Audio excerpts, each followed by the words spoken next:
नमस्कार, welcome to RCI नवशिखर channel. आप सभी का आरसीआई के नवशिखर चैनल में स्वागत है। आज का हमारा चर्चा का विषय है learning disability, its concept and characteristics. And for this discussion we have expert professor Kusum Sharma. She is in the department of education of groups with special needs NCERT and she'll be talking about this today's topic of discussion. मैं अपने viewers को बोलना चाहूँगी उनके इस regard में जो भी क्वेश्चन है तो हमारे टोल फ्री नंबर पे कॉल कर सकते हैं. हमारा टोल फ्री नंबर है 1800112008 265111613. हमारा फैक्स नंबर है 265111609. टाइम टू टाइम आपकी स्क्रीन पे नंबर्स फ्लैश होते रहेंगे, तो आप अपनी क्वेरीज़, कोई भी व्यूज़ शेयर करना चाहते हैं तो हमारे एक्सपर्ट के साथ आप बात कर सकते हैं. तो आइए हम अपनी डिस्कशन हमारे एक्सपर्ट के साथ स्टार्ट करते हैं. Thank you Kavita ji. Yes ma'am. आज हम लर्निंग डिसेबिलिटी के बारे में बात करेंगे जी. और आजकल इसके बारे में अवेयरनेस काफ़ी बढ़ती जा रही है स्कूलों में. देखते हैं हम इसको कैसे डिफ़ाइन करते हैं. स्क्रीन पे देखते हैं इसको. Learning disability, it refers to a disorder or delayed development in one or more of the processes of speech, language, reading, spelling, writing or arithmetic resulting from a possible cerebral dysfunction or emotional or behavioral and not from mental retardation, sensory deprivation or cultural or instructional factors. तो ये जो learning disability है, ये एक जो विकास में देरी होती है और इसकी वजह से हमारी स्पीच में फ़र्क आ सकता है. मतलब बच्चा बोलते वक्त हो सकता है कि बहुत साफ से ना बोले, उसकी रीडिंग में उसको संकोच होता है, बहुत अच्छे से नहीं पढ़ सकता है, उसके देखने में कुछ फ़र्क आ सकता है, विज़न में नहीं पर परसेप्शन में फ़र्क आ सकता है, और उसकी राइटिंग में फ़र्क आ सकता है. तो उसके जितने भी एकेडमिक एक्टिविटीज़ हैं या उसकी रोज़मर्रा की कुछ एक्टिविटीज़ हैं, उनमें भी उसके ऊपर असर आ सकता है. पर ये जो देरी है विकास में, ये एक मेंटल रिटार्डेशन की वजह से नहीं होती है. ये किसी मानसिक ऐसी विकलांगता नहीं है, ये या किसी टीचिंग में कमी की वजह से नहीं होती है, और ना ही किसी हमारे इंद्रियों में किसी तरह की कोई कमी है, ऐसा नहीं है. मतलब बच्चे को दिखाई दे रहा है पर वो उसको समझ नहीं आ रहा है. तो सेंसरी डिप्रिवेशन इसमें नहीं होता है. तो ये हमें समझ आ जाता है कि जो लर्निंग डिसेबिलिटी है ये प्योरली परसेप्शन की वजह से है. अब आइए दोबारा से स्क्रीन में थोड़ा सा और डिटेल में देखते हैं. इसमें लर्निंग डिसेबिलिटी जो है, it is a neurologically based processing disorder resulting from faulty wiring in the cortex. Depending on what part of the cortex is affected, the student will have problems with learning language, motor function. These processing difficulties might involve understanding or using language, spoken or written, resulting in an imperfect ability to listen, think, speech, read, write, spell or do mathematical calculations. Individuals with learning disabilities are of at least average intellectual ability or higher. They struggle in school because of these processing problems. तो आपने देखा कि ये जो disabilities हैं, ये एक purely neurological processing defect है.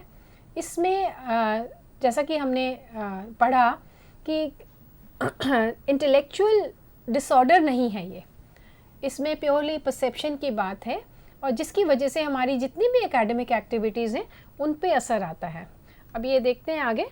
इसमें एबिलिटी लेवल जो है, जैसा कि लिखा है यहाँ पे, एबिलिटी लेवल है या तो एवरेज होता है या नियर एवरेज होता है और या फिर अबव एवरेज होता है.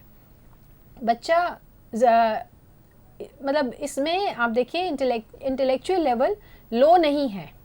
जो मेंटल रिटार्डेशन है उसमें इंटेलेक्चुअल लेवल लो होता है. तो इसमें आप अगर लर्निंग डिसेबिलिटी में अगर कोई डिफ्रेंशिएट करना चाहें तो ये बहुत इम्पॉर्टेंट बेस लाइन है कि इसमें एबिलिटी लेवल है वो एवरेज या अबव एवरेज होता है।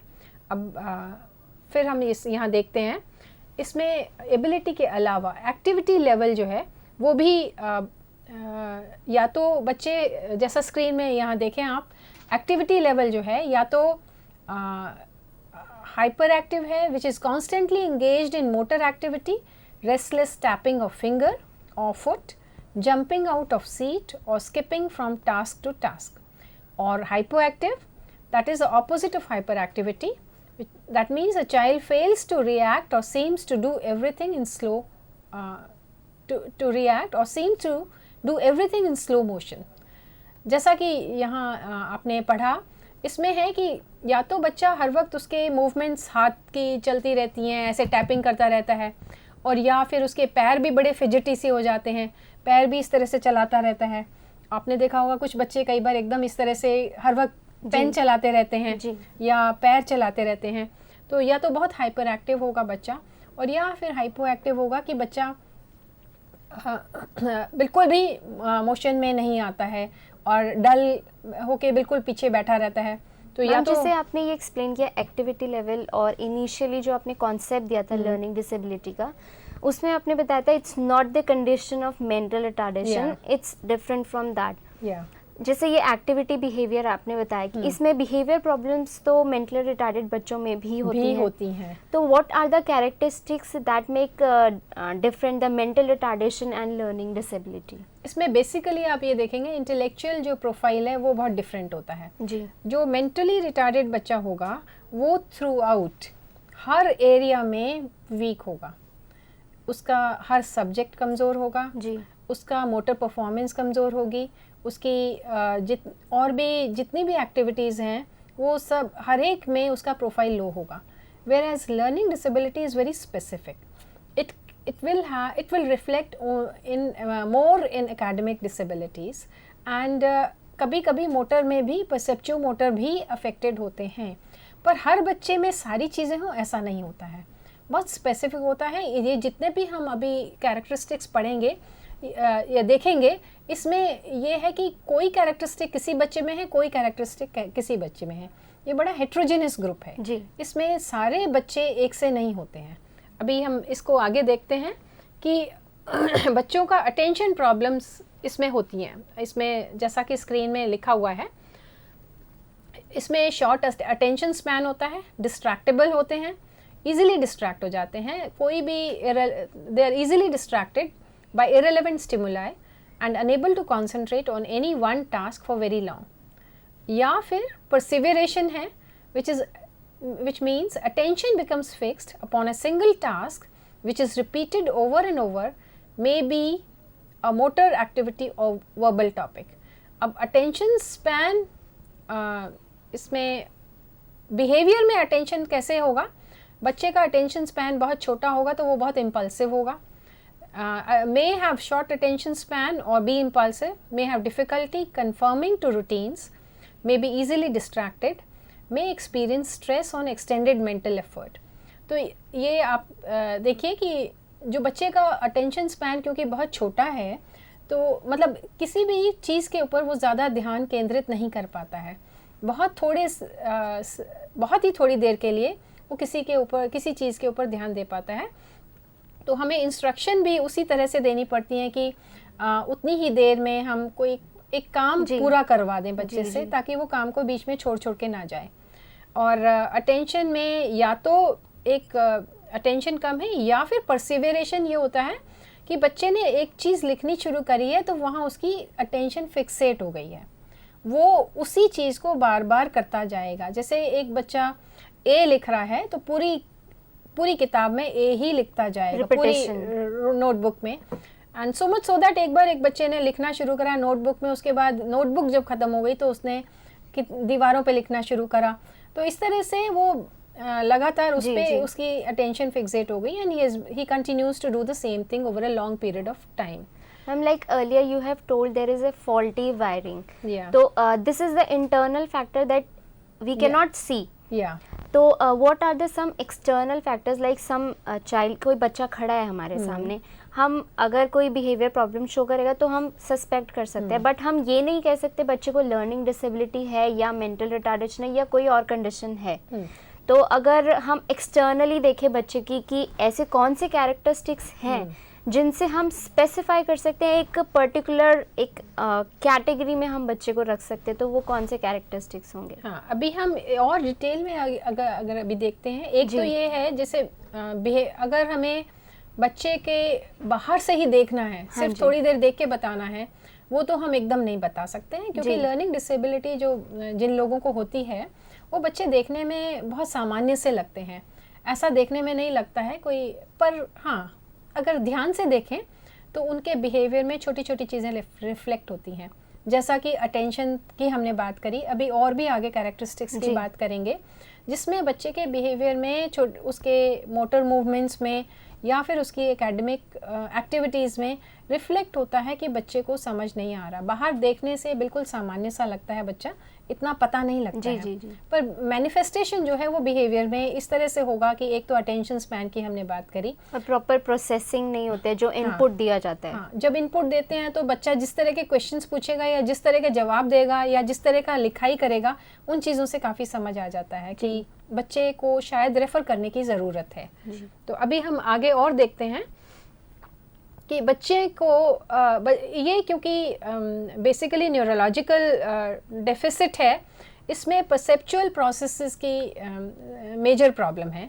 परसेप्शन में जैसा कि यहाँ लिखा है, परसेप्शन का मतलब होता है सेंसेशन को इंटरप्रेट करना, सेंसेशन को मीनिंग देना।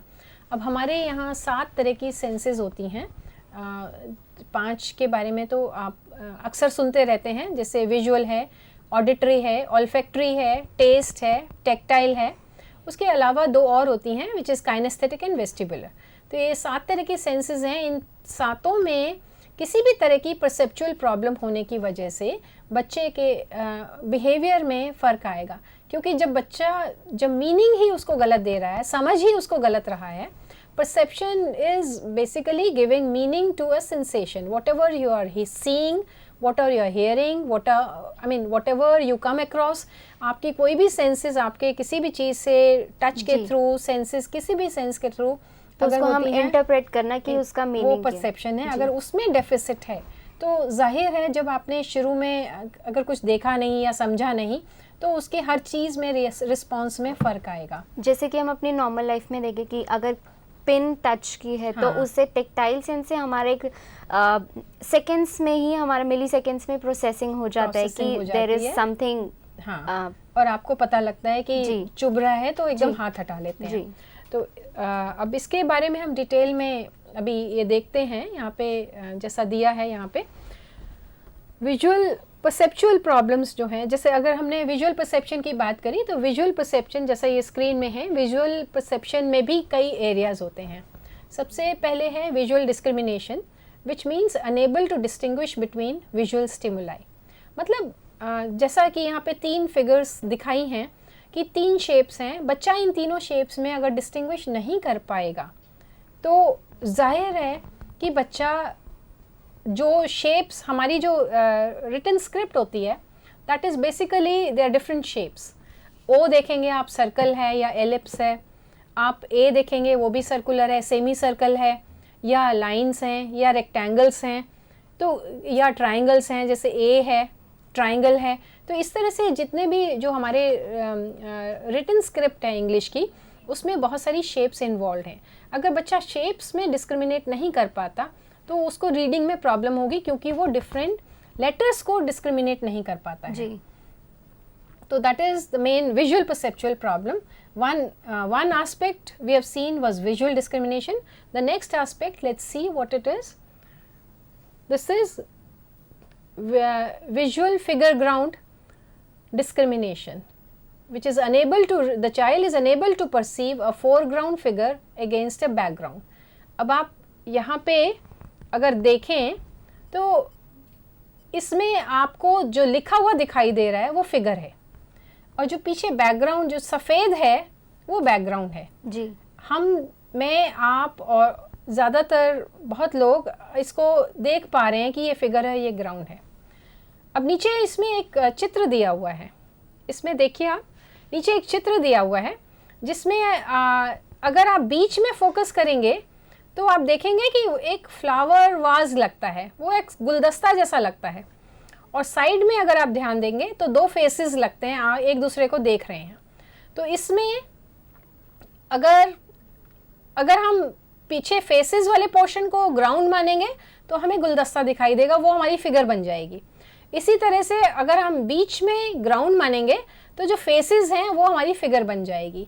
तो अगर जिस बच्चे को फिगर और ग्राउंड रिवर्सल की प्रॉब्लम है, वो ये डिस्टिंग्विश नहीं कर पा रहा कि फिगर क्या है, ग्राउंड क्या है, तो वो रीडिंग करते वक्त वही प्रॉब्लम आएगी उसको। जो लेटर्स बने हैं, जो फिगर्स हैं एक कागज़ के ऊपर जो कि ग्राउंड है, बच्चा अगर ये नहीं देख पा रहा कि उसमें, या ब्लैक बोर्ड पे टीचर ने लिखा है, अगर वो ये नहीं देख पा रहा कि ग्राउंड कहाँ है और फिगर क्या है, तो उसमें रिवर्सल अगर है तो बच्चे को लगेगा कि बड़े फ्लोटिंग वर्ड्स हैं, समझ नहीं आ रहा, सब कुछ चल रहा है, हमें बड़ा स्टेशनरी सा दिखाई देता है।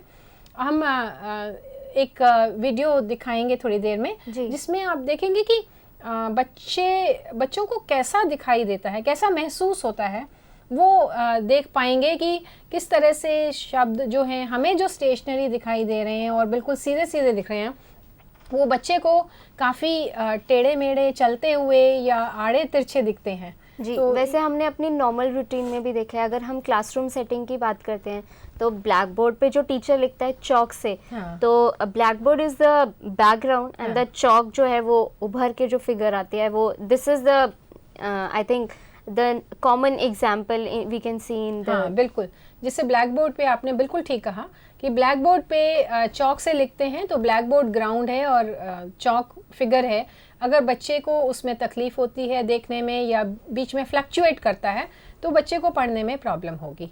जी, अब इसके अलावा विजुअल परसेप्शन में हम देखते हैं कि स्क्रीन में क्या है कि विजुअल परसेप्चुअल जो प्रॉब्लम्स हैं, that is also because of visual closure. Visual closure में the child can not fill in missing parts when only part of a word और ऑब्जेक्ट इज सीन। अब नीचे आप देखिए, इसमें एग्जाम्पल दिया हुआ है ABC और नीचे 12, 13, 14 लिखा है। अगर बीच में B को और 13 को ध्यान से देखें, अगर B, क्योंकि ये टाइप करा हुआ है, इसमें मैनुअली हम थोड़ा सा चेंजेस नहीं कर सकते थे। अगर B और 13 को ध्यान से देखें, अगर 13 को जोड़ 1 और 3 को 13 में 1 और 3 को जोड़ दें तो वो B बन जाएगा। तो अगर किसी बच्चे को क्लोजर की प्रॉब्लम है तो वो अपने आप इसको क्लोज नहीं कर पाएगा। मतलब हमारे कई बार हम रिटन स्क्रिप्ट्स में आप देखिए, हम अगर एक सेंटेंस या एक पेज अगर पढ़ें किसी भी नोटबुक में तो उसमें बहुत सारे वर्ड्स क्लोज नहीं करे होते हैं। जैसे O लिखा होता है तो उसमें थोड़ी सी जगह स्पेस बच रही होती है ऊपर, A लिखा होता है उसमें नीचे स्पेस बच रही होती है। इसी तरह से B भी है, अगर थोड़ा सा उसमें गैप होता है। हम लोग नॉर्मली क्या करते हैं, जब देखते हैं तो उसमें O में अगर स्पेस भी है तो हम उसको O पढ़ते हैं, A में भी अगर स्पेस है तो हम उसको A पढ़ते हैं। इसी तरह से और भी जितने भी लेटर्स हैं उनमें जहाँ जहाँ स्पेस होती है हम उसको अपने आप क्लोज कर लेते हैं। और अगर जैसे B कहीं कॉन्टेक्स्ट के ऊपर डिपेंड करता है, जैसे 11, 12, 13 है, वहाँ कॉन्टेक्स्ट डिफरेंट था, हम उसको 12 पढ़ेंगे। और अगर वही तरह से लिखा होगा, अगर उसमें कहीं स्पेलिंग्स के बीच में लिखा होगा तो हम उसको B पढ़ेंगे। Whereas a child with learning disability will not be able to close those letters and read them in a proper way. So they have a problem of visual closure. Let's see on the screen what is the next characteristic of these children. There is another one which is visual memory. In this the child experiences difficulty remembering and revisualizing images or sequences.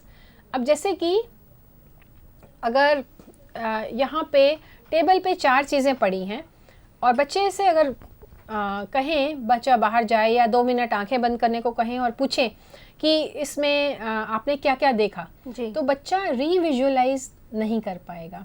मतलब वो याद नहीं कर पाएगा कि क्या क्या था। शायद एक चीज़ बता दे, 2 चीज़ बता दे, पर बहुत सारी चीज़ें हैं वो रिकलेक्ट नहीं कर पाएगा। रिकलेक्ट पूरी चीज़ें नहीं कर पाएगा, एक बार में देख के नहीं कर पाएगा। तो इसके अलावा हमारी विजुअल परसेप्शन में, स्क्रीन में जैसे ये लिखा है, विजुअल परसेप्शन में एक सीक्वेंसिंग की भी प्रॉब्लम होती है। अब इसमें नीचे उदाहरण दिया है, TEA, ATE, EAT, इसमें तीनों में सीक्वेंस फ़र्क है। He is eating a banana, banana eating he is. इनमें आप देखिए वर्ड्स हैं, वर्ड्स में सीक्वेंसिंग अगर चेंज हो जाती है, सेम लेटर्स हैं टी में, एट में और ईट में, पर मीनिंग सबका बदल गया। इसी तरह से नीचे जो दो सेंटेंसेस दिखाए हैं उनमें सीक्वेंस बदल गई तो दूसरे आदमी को समझने में थोड़ी दिक्कत होगी। जैसे मैंने कहा he is eating a banana, the child with this dyslexia में से बनाना ईटिंग ही इज़, तो कई बार इनकी बोलने में मतलब उसी तरह से क्योंकि सीक्वेंसिंग की प्रॉब्लम होती है। तो अब अपार्ट फ्रॉम विजुअल परसेप्शन, जो कि हमने देखा था कि विजुअल परसेप्शन की प्रॉब्लम्स हैं, they also have problems of auditory perception. Ma'am जैसा कि आपने विजुअल परसेप्शन प्रॉब्लम्स के बारे में बताया, और इसमें हमने देखा कि किस तरीके से फिगर ग्राउंड की प्रॉब्लम होती है या विजुअल क्लूज को इंटरप्रेट करने की प्रॉब्लम होती है। तो अगर मान लीजिए बच्चे को कुछ विजुअल प्रॉब्लम है, लाइक लो विजन है या इसी तरह की कोई प्रॉब्लम है, कलर ब्लाइंडनेस हो जाती है, इस वजह से इंटरप्रेट नहीं कर पा रहा है, या कुछ ऐसा है कि इंटेलेक्चुअली प्रॉब्लम है या एकेडमिकली प्रॉब्लम है। बहुत अच्छा क्वेश्चन है। आपने कहा कि ये लो विजन की वजह से हो सकता है क्या? नहीं, ऐसा नहीं है। विजन बच्चों को नॉर्मल है। इनकी आईसाइट अगर टेस्ट करते हैं, जब हम रूल आउट करते हैं, जब हम डायग्नोसिस करते हैं, तो हम बहुत सारी चीज़ें रूल आउट करते हैं कि बच्चे को कहीं ऐसा तो नहीं है कि दिखाई नहीं दे रहा, दिखाई देता है, पर उनकी परसेप्शन में प्रॉब्लम है। जो नर्व्स कैरी कर रही हैं मैसेज, वो आगे जब ट्रांसमिट करती हैं, उसमें फिर कुछ मॉडिफिकेशन या चेंजेस होते हैं परसेप्शन, जिसकी वजह से बच्चा परसीव नहीं कर पाता है जी। तो इसी तरह से आपने कलर ब्लाइंडनेस की बात जो करी, बच्चे को दिखाई दे रहा है कलर, तो या तो कलर का कॉन्सेप्ट नहीं है बच्चे के, और या फिर वो डिस्क्रिमिनेट नहीं कर पा रहा। आगे जो ट्रांसमिशन का प्रोसेस है, that is in the cortex, that is a neurological process, a perceptual process, which is not a purely a sensorial defect. It is different from visual impairment. जी, तो मतलब उन फैक्टर्स पे हम डिपेंड करते हुए हम डिफरेंशिएट कर सकते हैं कि whether it's a learning disability और some visual impairment kind of problem. इसी तरह से जैसे कि विजन में प्रॉब्लम है, अभी हम देख रहे थे स्क्रीन पर कि ऑडिटरी परसेप्चुअल प्रॉब्लम भी इनको होती है। इसमें ऑडिटरी परसेप्शन में सबसे पहले ऑडिटरी कॉम्प्रिहेंशन है। That means a child fails to get meaning from the spoken word and environmental sounds and cannot attach meaning to or identify sounds like chirp of a bird, fan making a noise, a noisy machine. अगर किसी बच्चे को auditory perception की, comprehension की problem है, तो बच्चा उस कोई भी साउंड, अगर क्लासरूम में मैं अगर बोल रही हूँ और बाहर कुछ सुनाई दे रहा है, बाहर कोई चिड़िया चहक रही है, तो बच्चे को समझ नहीं आएगा कि वो उस पर ध्यान दे सके और उसको समझ सके कि बाहर क्या आवाज़ है। या क्लास में जैसे पंखे का शोर हो रहा है या कोई बाहर मशीन चल रही है, जनरेटर चल रहा है जी, उसका शोर है, तो बच्चे को ये नहीं समझ आएगा कि वो किस चीज़ का शोर है, किस तरह का शोर है, और उसका ध्यान जो है वो ज़रूरी नहीं है कि टीचर की बात पे केंद्रित रहे, वो बाहर के इधर उधर, जैसा कि हमने पहले देखा था कि इनकी अटेंशन स्पैन बहुत कम होता है, तो बाहर की चीज़ों पे बहुत ध्यान उनका जाएगा जी। जैसे कि आपने कुछ फैक्टर्स की बात करी जिसमें हमने देखा कि विजुअल परसेप्शन में क्या प्रॉब्लम होती है, और उसमें इनिशियली हमने देखा परसेप्शन मीन्स हम मीनिंग इंटरप्रेट नहीं कर पाते हैं विद द डिफरेंट सेंसेस, और उसमें हमने देखा कि 7 सेंसेस होती हैं, 5 common senses that we all know, with that kinaesthesia and vestibular. और हमने अभी देखा कि ऑडिटरी में क्या क्या परसेप्चुअल प्रॉब्लम्स होती हैं। हम इसके बारे में ब्रेक के बाद डिटेल में जानेंगे हमारे एक्सपर्ट से। This is time for a short break. इसके बाद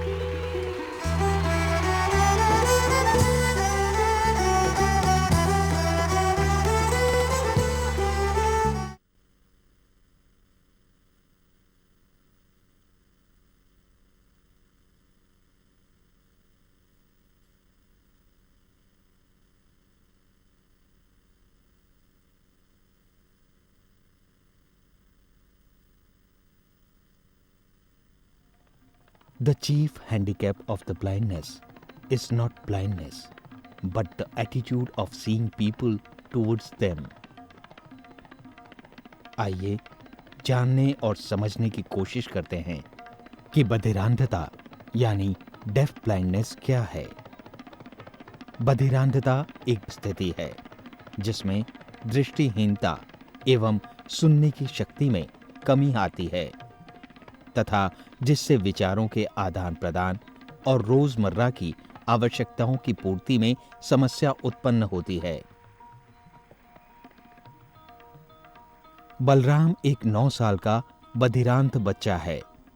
वो एक प्री मैच्योर बच्चा है जिसका शारीरिक विकास उसकी आयु के अनुरूप नहीं हुआ था।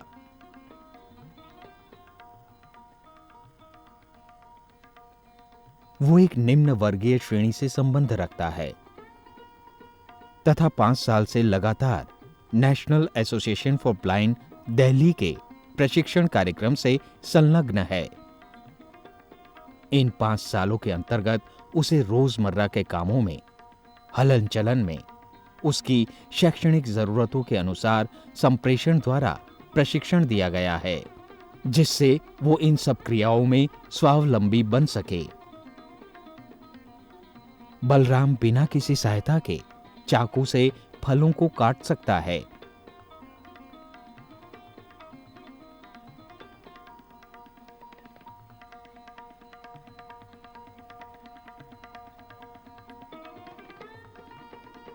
उनके छिलकों को कूड़ेदान में डाल सकता है।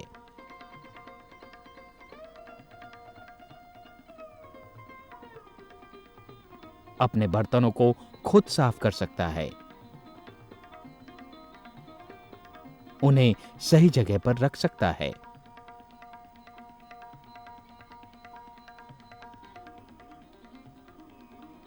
सही बर्तनों का चयन करके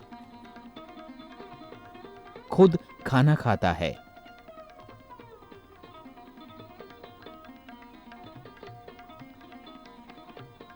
एवं पानी की बोतल निकालकर पानी भी पीता है।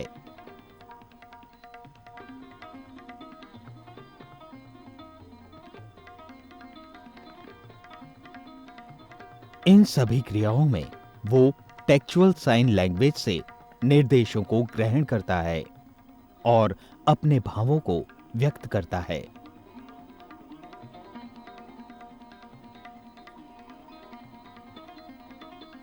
टेलर फ्रेम और ब्रेलर द्वारा गणित, पठन लेखन में भी प्रशिक्षण प्राप्त कर रहा है।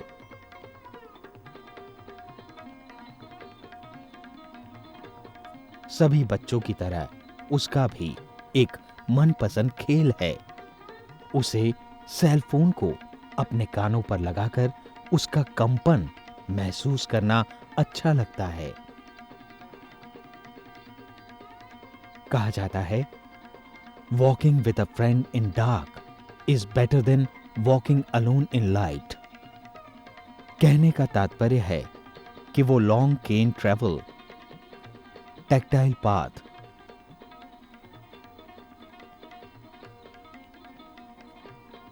ट्रेलिंग और लैंडमार्क्स द्वारा हलन चलन में भी सक्षम है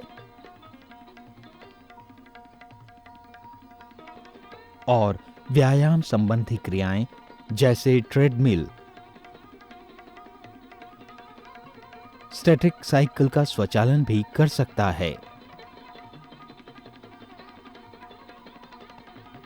कहा गया है, the best and most beautiful things in the world cannot be seen or even touched. They must be felt with the heart.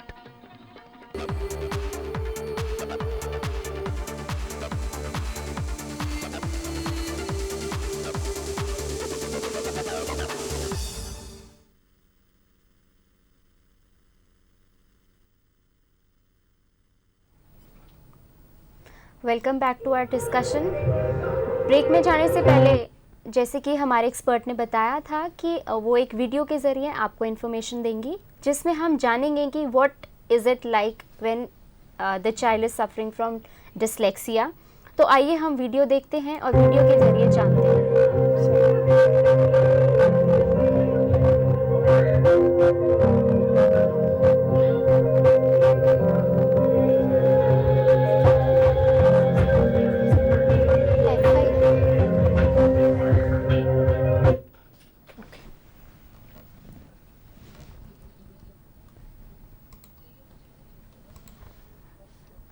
अभी हम वीडियो में देख रहे हैं कि किस तरीके से अगर एक बच्चे को डिसलेक्सिया होता है तो उसको किस तरह के वो सिम्टम्स शो करेगा या उसके एनवायरनमेंट आसपास का किस तरीके से होता है। तो आइए हम एक बार वीडियो की तरफ देखते हैं और जानेंगे कि किस तरीके से डिसलेक्सिक बच्चे होते हैं, उनके क्या कैरेक्टरिस्टिक्स होते हैं, सिम्टम्स होते हैं। तो अगर आप इस रिगार्ड में जो भी क्वेश्चंस पूछना चाहते हैं तो हमारे टोल फ्री नंबर पे कॉल कर सकते हैं और इन केसेस के बारे में और जान सकते हैं कि उनको परसेप्शन में किस तरह की प्रॉब्लम होती है, B it any senses like visual, auditory. और विजुअल और ऑडिटरी सेंसेस की तो हमारे एक्सपर्ट बात कर चुके हैं और उसमें हमने देखा कि किस तरीके से फिगर ग्राउंड परसेप्शन और मीनिंग को इंटरप्रेट करने में प्रॉब्लम होती है। बट हम ये डिफ्रेंशिएट कर सकते हैं कि लर्निंग डिसेबिलिटी की जो कंडीशन है या वो बच्चे को विजुअल इम्पेयरमेंट है या ऑडिटरी प्रॉब्लम है, तो उससे हम कैसे डिफ्रेंशिएट कर सकते हैं।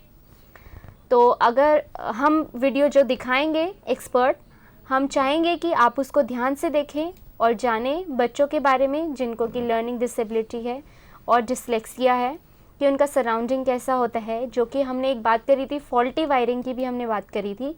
फॉल्टी वायरिंग एक ऐसा कैरेक्टरिस्टिक्स है that it's not visible, it's the internal part in the brain. और अगर हम पूरा टेस्टिंग करते हैं, डायग्नोसिस करते हैं, तो उसी से हमें पता चलता है।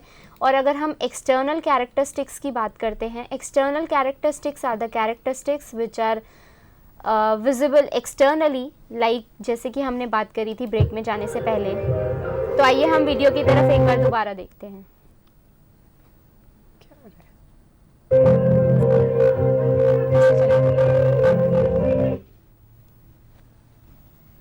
अब देखिए इसमें आप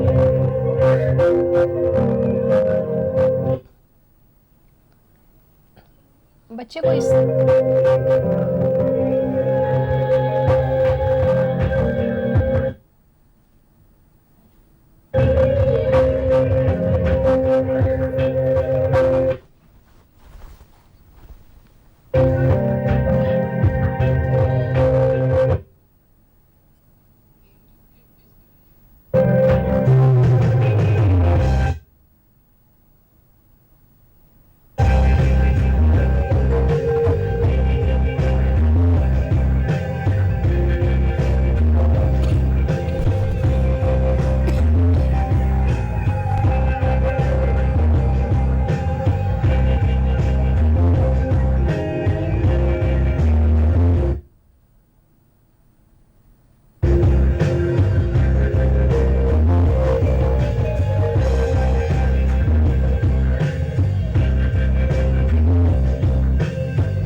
जैसा कि अभी हमने अपनी वीडियो में देखा कि किस तरीके से लेटर्स की सीक्वेंसिंग में भी प्रॉब्लम होती है, ये एस्पेक्ट हम डिस्कस कर चुके हैं।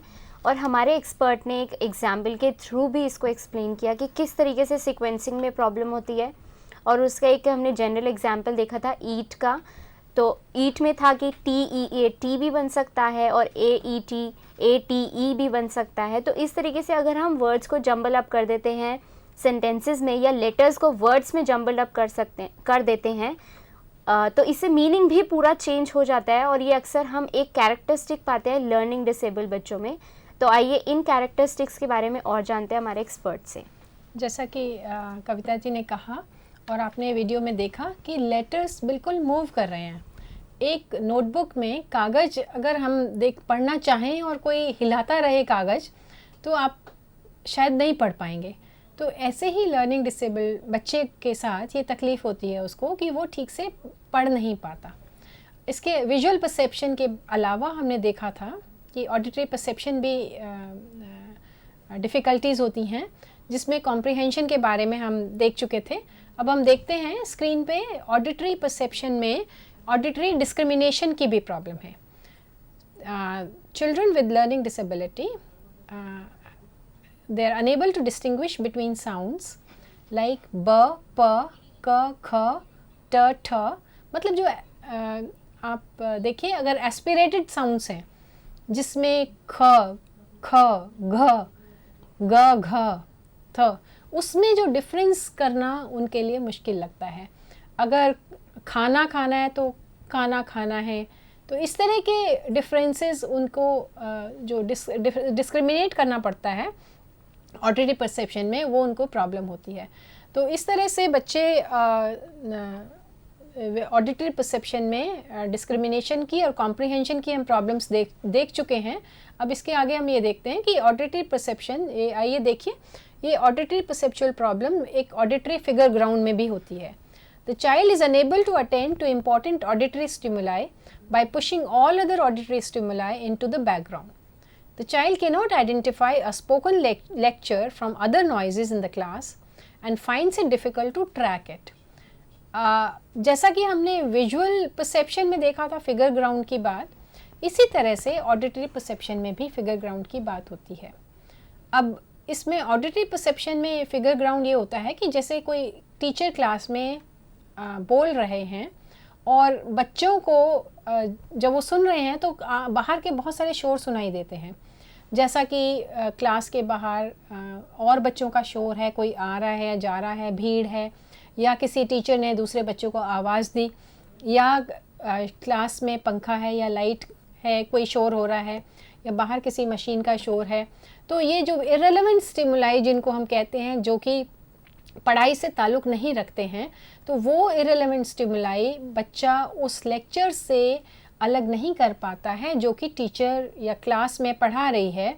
वो जो बोल रही है उस समय वो फिगर है, जो टीचर बोल रही है वो फिगर है, जो बाकी कुछ है वो बैकग्राउंड है. जब हम लोग किसी लेक्चर को सुनते हैं या क्लास में ध्यान से सुनते हैं, तो हमारा जो ध्यान है वो केंद्रित रहता है कि वो बोल क्या रही है. जी. वो हमारे लिए ऑडिटरी फिगर हो जाता है. बाकी चीज़ें आसपास जो हैं वो ऑडिटरी ग्राउंड हो जाता है. तो ये बच्चे, क्योंकि फिगर ग्राउंड रिवर्सल में प्रॉब्लम, इनको रिवर्सल की प्रॉब्लम है, तो वो ध्यान से केंद्रित नहीं कर पाते कि जो टीचर कह रहे हैं उसके ऊपर कंसंट्रेट कर पाएँ या फोकस कर पाएँ. जी.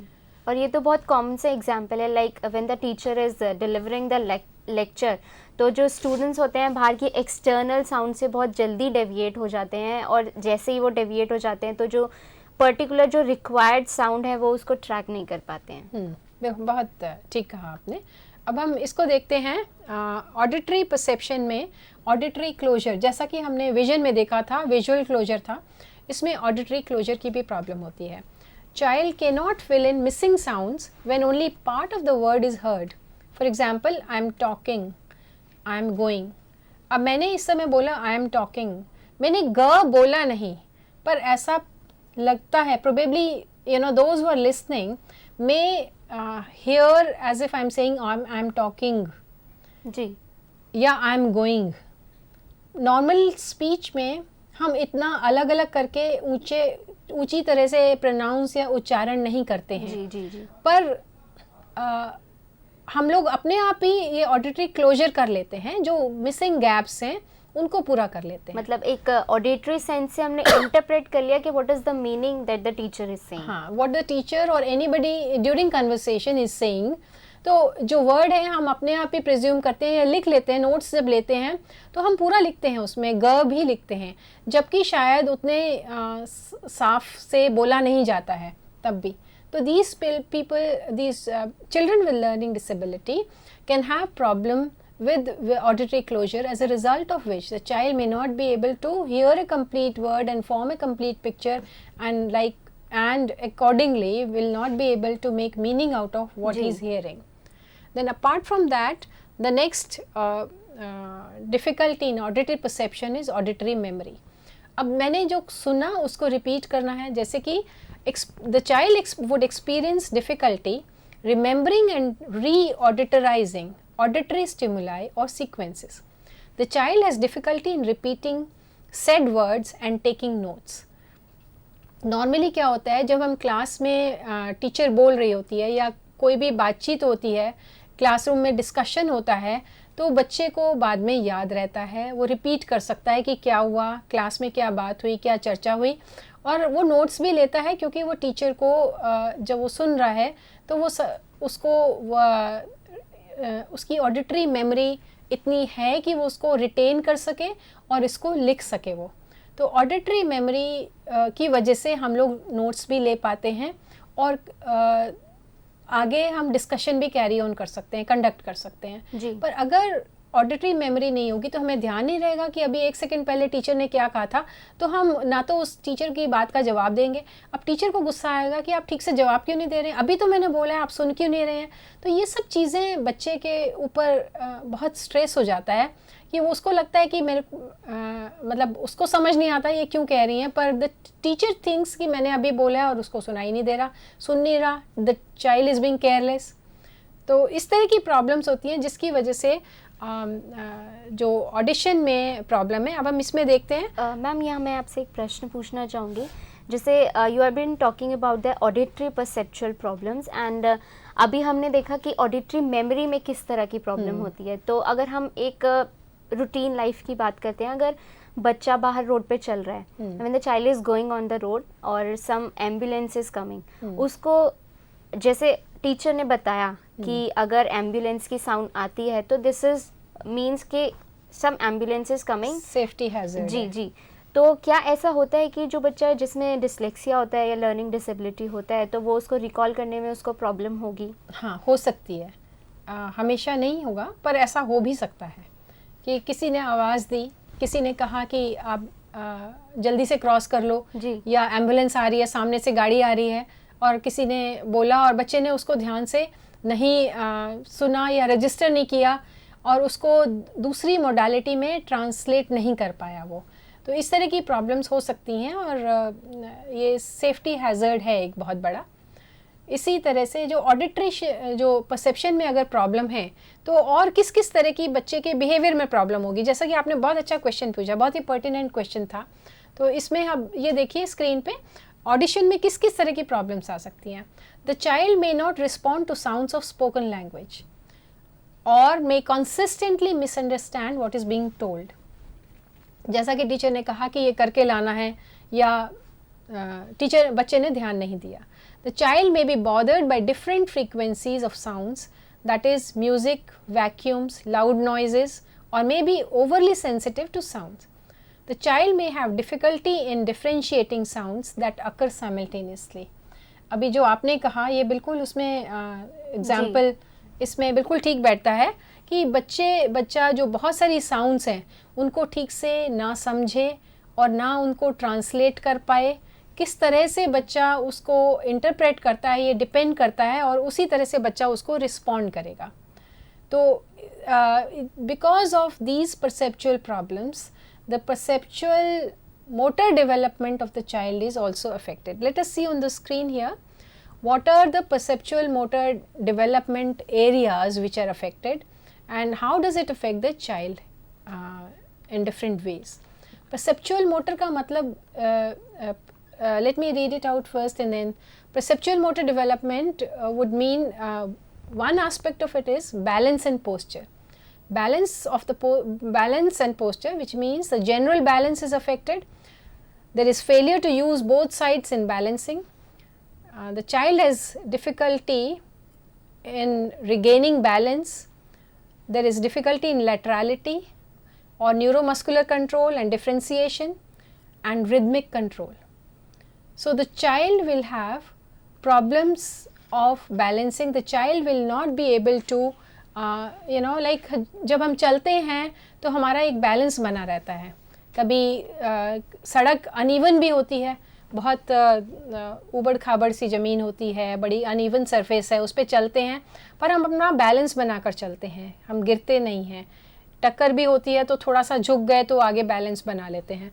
तो इस तरह की जो child will have problems in balancing and the child will not be able to use दोनों हाथ, हम कई बार बहुत ज़्यादा बैलेंस बिगड़ जाता है तो दोनों हाथ से हम बैलेंस ठीक करते हैं। So the child will not be able to balance himself and may tend to fall down. Then there are difficulties in neuromuscular control and differentiation and rhythm control. अब किसी भी चीज़ में कोई रिदम होता है या उसमें बच्चे को के अंदर कोई न्यूरोमस्कुलर कंट्रोल नहीं रह पाता है. So these are some of the problems in like the child also faces some problem in directionality, like left right, moving forward and backward, like 2 steps. तो उसमें 2 concept हो गए. You have to move ahead with the 4 steps. So different concept को I think understand करने में एक साथ अगर इतनी सारी instructions देंगे तो problem होगी. हाँ, अब जिससे रिदम में हम लोग बच्चों को कई बार कराते हैं कि लेफ्ट राइट मॉर्निंग में जब प्रेयर होती है, बहुत तरह की एक्सरसाइजेस कराते हैं. तो बच्चे को उसमें प्रॉब्लम हो सकती है कि अगर हम लेफ्ट राइट करा रहे हैं, बच्चा जो रिदम के संग अगर हम बैंड के साथ अगर कहते हैं कि हम बैंड बजेगा और आपको लेफ़्ट राइट करना है और बच्चे ने गलत कर दिया, तो जो भी इंस्ट्रक्टर होता है, टीचर होता है, उसको बुरा लगता है कि मैंने कहा और ये ध्यान से नहीं कर रहा है, ध्यान नहीं दे रहा है. But it's a genuine problem of the child is not able to do it. And even if he wants, he does not have the neuromuscular control to control the laterality. Then another problem, let's see it on the screen here. It is body image and differentiation. In this, the child does not have very good knowledge of body parts, lacks the ability to locate parts of body in space, has difficulty in awareness of bilateral relationships of paired parts, difficulty in spontaneity of response, and has difficulty in translation of visual cues to movement. अब जिस बच्चे को body image और differentiation की difficulty है, जो कि perceptual motor development का एक पार्ट है, उनको बॉडी पार्ट्स की नॉलेज होनी चाहिए, जो कि कई बार बहुत मतलब उनको सीखने में बहुत टाइम ज़्यादा लगता है. अगर मैं कहूँ कि आप अपना लेफ़्ट हैंड उठाएं, तो उसको लोकेट करना है कि मेरा लेफ़्ट हैंड किधर है. तो लेफ़्ट हैंड लोकेट करने के लिए वो उसको I mean he will not be able to locate it, he will have problems in doing that. Likewise हम बायलैटरल मूवमेंट्स करते हैं तो कोऑर्डिनेशन होता है, उस कोऑर्डिनेशन में उस बच्चे को प्रॉब्लम हो सकती है. या विजुअल क्यूज़ हैं, उनको ट्रांसलेट करने के लिए, मतलब हम अगर एक टीचर ने बाहर सामने खड़े होके एक्सरसाइज करके दिखाई, अपनी मूवमेंट्स हाथ की करके दिखाई और कहा कि इनको आप भी इस तरह से कॉपी करो, तो वो बच्चा उस तरह से नहीं कर पाएगा, क्योंकि एक तो परसेप्शन में प्रॉब्लम है कि वो रिपीट कर रहा है लेफ्ट और राइट में, उसको प्रॉब्लम होगी.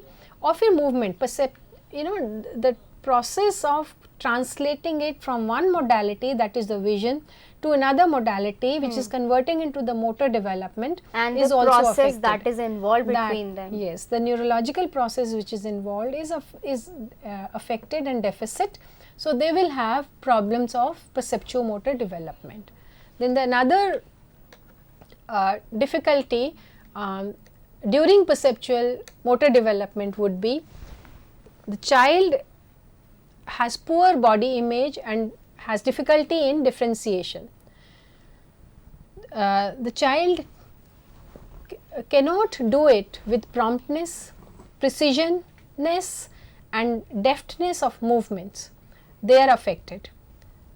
Body movements with respect to objects in space, that the child has problems in estimation of spatial relationships, the making of allowance for objects which are not within the visual fields, the physical strength, muscular fitness, right and left handedness are also affected. Then the child cannot differentiate body parts. So these are difficulties in the body image and differentiation, and the child cannot do the movements, body movements with preciseness. अगर आपने कहा stretch your hands apart, अब वो बच्चा उस तरह से बहुत एक्यूरेसी के संग, बहुत सफाई से, बहुत अच्छी तरह से, बहुत तेज़ी से ये मूवमेंट्स नहीं कर पाएगा.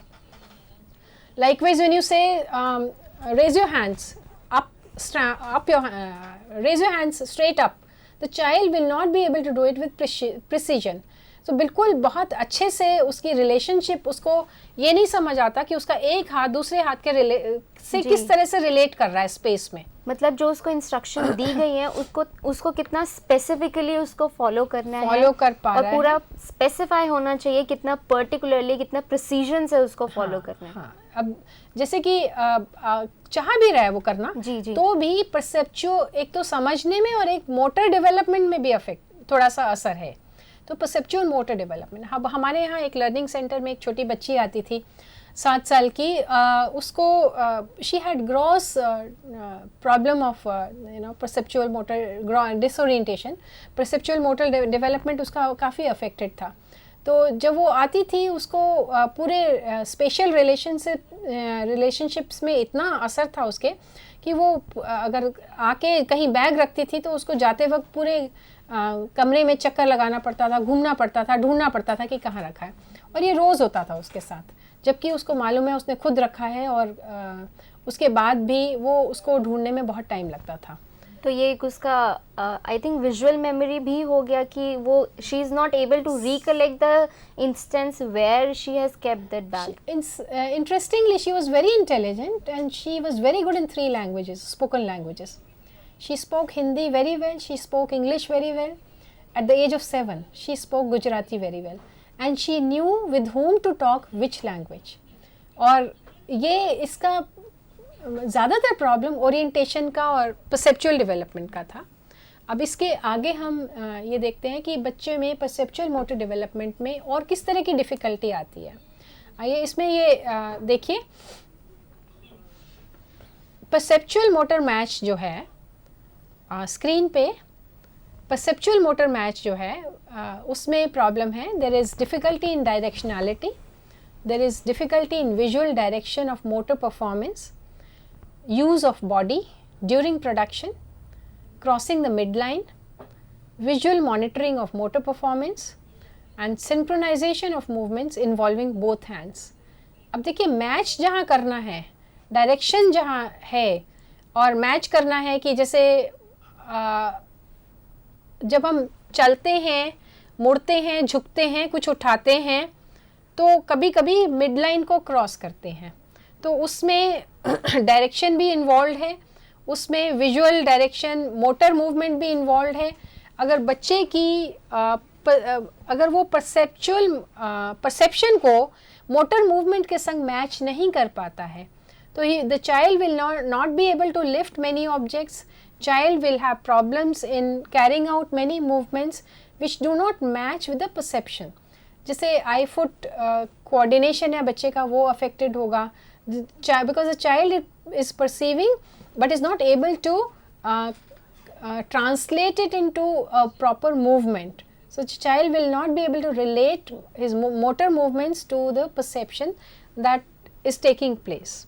Then another problem in this is, let's see it on the screen, is performance in a continuous reproductive task, fluidity and flow of movements, orientation of letters vertically and lines horizontally, changing the direction while writing letters, visuomotor translation, seeing a drawing and copying it. So if you see here, there is कोई भी काम अगर repeat करना है, if you ask the child to reproduce it, the child will have difficulty and there will not be very flow of there won't be easy flow of movement. And जैसे बच्चे को हम नॉर्मली जब लिखते हैं left to right लिखते हैं paper पे या किसी डिफरेंट लैंग्वेज में राइट टू लेफ्ट लिखते हैं, but which ever language it is there is a consistency in a particular language. So the child will have problems of orientation. और line अगर हमारे रूल्ड पेपर है तो उसमें वर्टिकली अरेंज्ड होती हैं लाइंस, तो बच्चे the child will have problems in horizontally moving from one word to another word in a particular sentence and from the end of the line to the next line, which is arranged vertically. So the changing direction when you are writing is also very difficult for them. For example, मैंने T लिखा, उसके ऊपर हम एक slash लगाते हैं तो direction फिर ऊपर वापस लेफ्ट में जाती है. तो इस तरह से जो तो वो एक लाइन चेंज करने का कॉन्सेप्ट और फिर हमें वापस राइट से लेफ्ट में जाना है. वो पूरा कॉन्सेप्ट में प्रॉब्लम होती है कि मैम जैसे कि अभी आपने बताया कि visual motor perception, auditory motor perception, और साथ के साथ हमने देखा कि एक ओवरऑल परसेप्शन मोटर डेवलपमेंट की हम बच्चे की जब बात करते हैं तो किस तरीके से डिफरेंट फैक्टर्स होते हैं जो अफेक्ट कर सकते हैं, और उन फैक्टर्स में सब फैक्टर्स हमने देखे कि कौन कौन से पॉइंट्स जो इम्पोर्टेंट होते हैं, लाइक राइटिंग स्किल्स की। अभी जो हमने एक रीसेंट एग्जांपल हमारे एक्सपर्ट ने दिया कि हम लिखते हैं लेफ़्ट टू राइट और फिर वापस राइट से हमें लेफ़्ट में आना है, बच्चे को ये अंडरस्टैंड करने में प्रॉब्लम होता है। बाकी के एस्पेक्ट हम एक छोटे से ब्रेक के बाद डिस्कस करेंगे। This is time for a short break.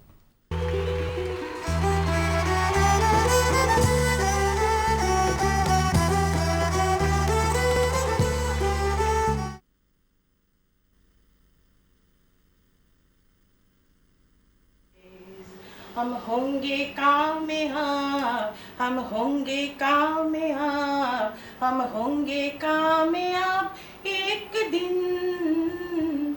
ओ मन में है विश्वास, पूरा है विश्वास, हम होंगे कामयाब एक दिन। We shall overcome, we shall overcome, we shall overcome someday. Oh, deep in my heart, I do believe that we shall overcome someday. We shall overcome someday. We shall overcome someday.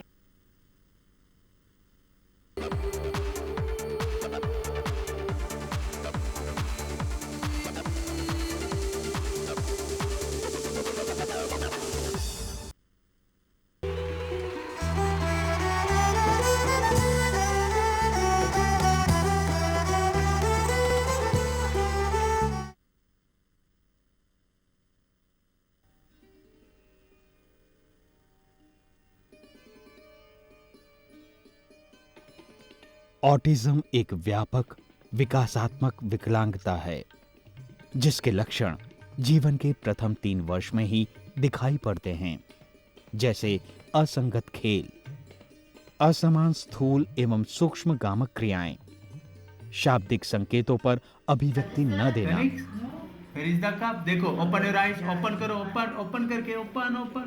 नियमित कार्यक्रम परिवर्तन का विरोध करना एवं अवलोकनीय शारीरिक उच्च स्तरीय या निम्न स्तरीय क्रियाकलाप। UNCRPD 2007 सेक्शन 1 ऑफ आर्टिकल 4 निशक्तता के क्षेत्र में कार्यरत प्रोफेशनल के प्रशिक्षण पर महत्व देता है। ऑटिज्म के क्षेत्र में सरकारी एवं गैर सरकारी संस्थाएं कार्यरत हैं जो भारतीय पुनर्वास परिषद द्वारा पंजीकृत हैं। Society for advance study in rehabilitation एक ऐसी ही गैर सरकारी संस्था है। कनिष्क 13 साल का एक ऑटिस्टिक बच्चा है जो इसी संस्था से प्रशिक्षण प्राप्त कर रहा है। असंगत क्रियाएं, कार्यकलापों में निरस्ता,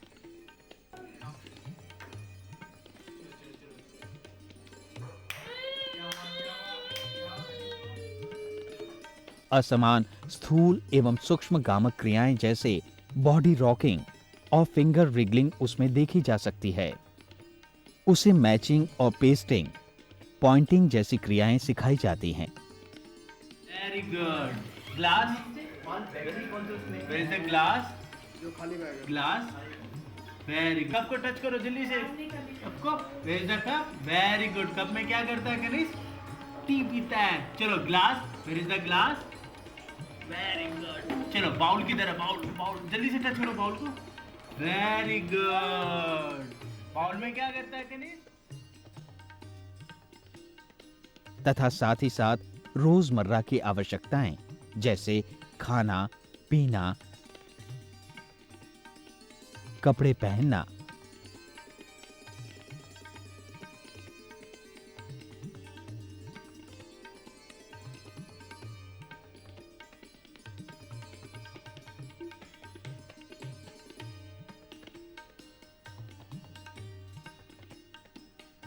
और व्यायाम संबंधी प्रशिक्षण दिया जाता है। ऑटिस्टिक बच्चों को भिन्न भिन्न प्रकार की कार्यविधियां उनके स्तर के अनुसार सिखाई जाती हैं। जैसे कुछ बच्चों के लिए colouring with in one area, matching and identification, fine motor skills, I hand coordination, concept of vegetables, fruits, body parts, colours पर जोर दिया जाता है तथा कुछ को प्रश्न पढ़ के उत्तर देने में और रोजमर्रा की आवश्यकताओं को पूरा करने में सक्षम बनाया जाता है। इसके अलावा राइम्स, डांसिंग, सिंगिंग द्वारा लेजर एंड रिक्रिएशनल एक्टिविटीज में भाग लेने के लिए प्रोत्साहित किया जाता है। इन सभी कार्यकलापों एवं प्रशिक्षण का एकमात्र उद्देश्य उन्हें स्वनिर्भर बनाना है, ताकि ये डगमगाते पांव सक्षम बन जीवन के एक एक पायदान पर दृढ़ता से आगे बढ़ें और अपनी मंजिल को पा लें। एक तारा टिमटिमाता, उसने आकाश को छू लिया। एक लौ जली कहीं, उसने अंधकार को मिटा दिया।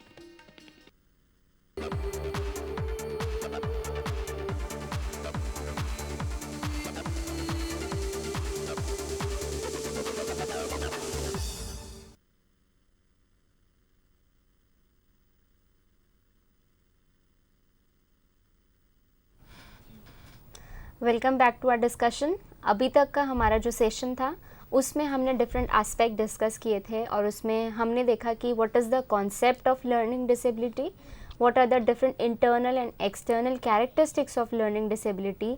With that we have also seen a video, जिसमें वीडियो के ज़रिए हमारे एक्सपर्ट ने बताया कि किस तरीके से सीक्वेंसिंग, विजुअल, ऑडिटरी, हर तरह के एरिया में बच्चों के साथ प्रॉब्लम होती है, उसको इंटरप्रेट करने में प्रॉब्लम होती है। तो आइए इसी डिस्कशन को आगे कंटिन्यू करते हैं और इन बच्चों के बारे में और जानते हैं कि इनको किन किन तरह की प्रॉब्लम हो सकती है। जैसा कि हम परसेप्चुअल मोटर डेवलपमेंट की बात कर रहे थे जी, क्योंकि डायरेक्शनैलिटी में प्रॉब्लम है, तो जब हम ड्राइंग करते हैं उसमें भी इन बच्चों को काफ़ी प्रॉब्लम होती है। ड्राइंग करने में जैसे हमने एक लाइन खींची, अब दोबारा से अगर वहाँ लाइन में जोड़ना है तो डायरेक्शन में चेंज आ जाता है। तो इसी तरह से गोला बनाया, उसके ऊपर कुछ बनाया, उसमें लेफ़्ट में बनाया, राइट में। अगर एक बच्चे ने एक ड्राइंग बनाई किसी आदमी की, उसमें 2 हाथ बनाने हैं तो वो डायरेक्शन में उसको प्रॉब्लम होगी। तो इस तरह से परसेप्चुअल मोटर डेवलपमेंट बच्चे की अफेक्टेड होती है। अब स्क्रीन में देखते हैं विजुअल प्रॉब्लम्स इसको किस तरह की होती हैं। ऑक्यूलर परस्यूट्स मतलब जो विजुअल काम है उनमें किस किस तरह की डिफ़िकल्टी आती हैं। बच्चे को किसी भी टारगेट के संग विजुअल कांटेक्ट एस्टैब्लिश करने में दिक्कत आती है। अगर बाहर कुछ फेंकना है, अगर किसी चीज़ के ऊपर टारगेट करके फेंकना है तो बच्चे को उसमें दिक्कत आएगी, उस पर फोकस करने में और विजुअल में।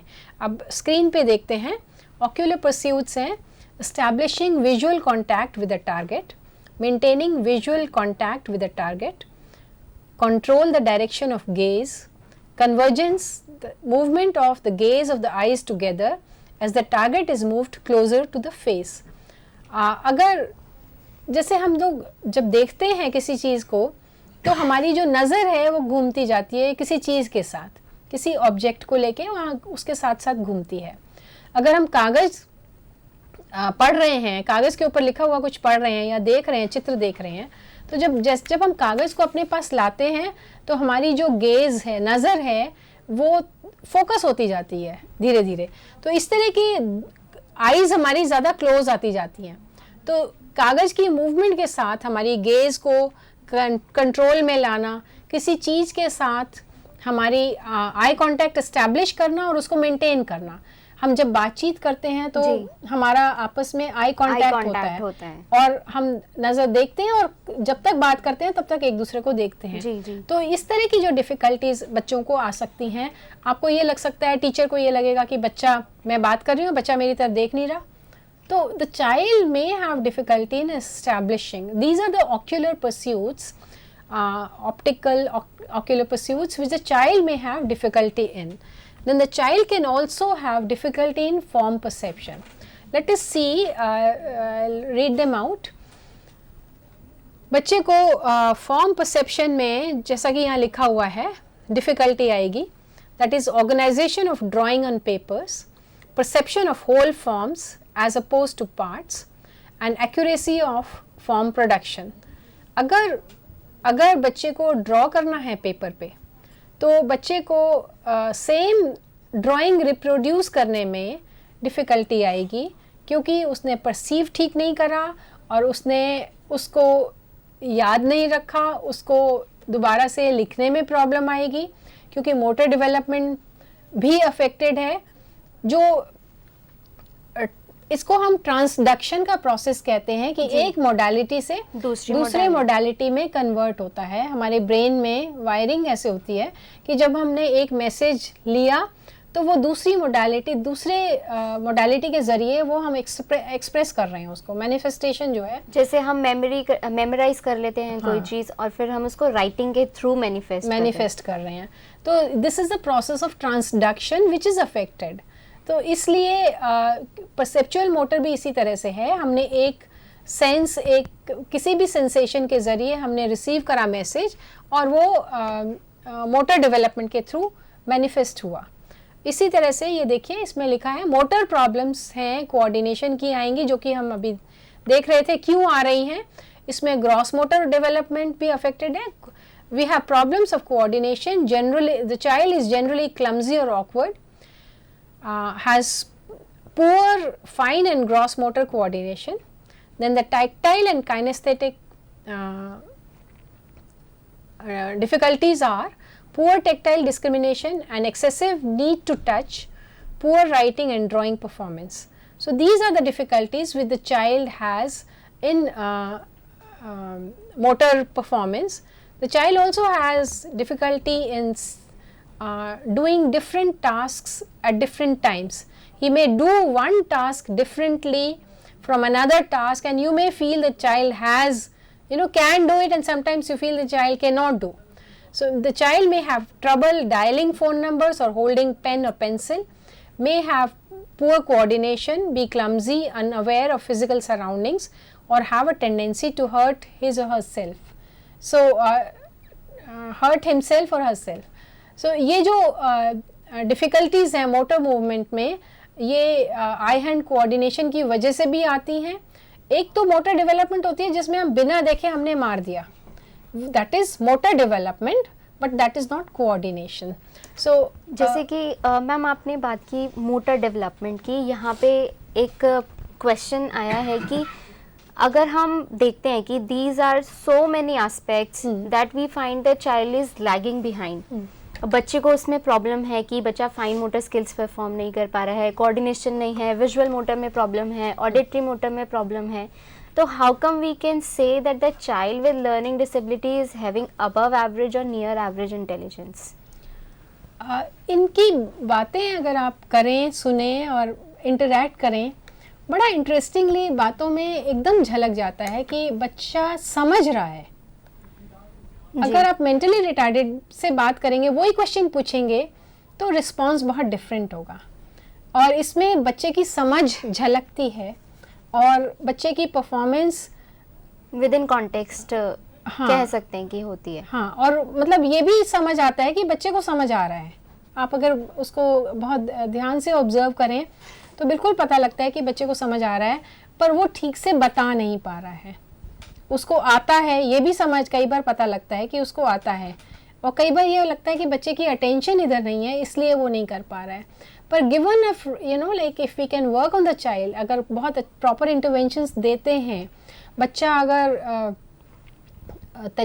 उसको जिस तरीके से पढ़ाना चाहिए उस तरह से पढ़ाते हैं और उसको कंसंट्रेशन उसकी इम्प्रूव कर देते हैं, तो बच्चा कर लेता है. अच्छा, परफॉर्मेंस उसकी बहुत इम्प्रूव भी हो जाती है. जैसे कि we also talk about the early intervention in all the disabilities like mental retardation and all other. So we can also give early intervention in learning disability as well. The sooner the better.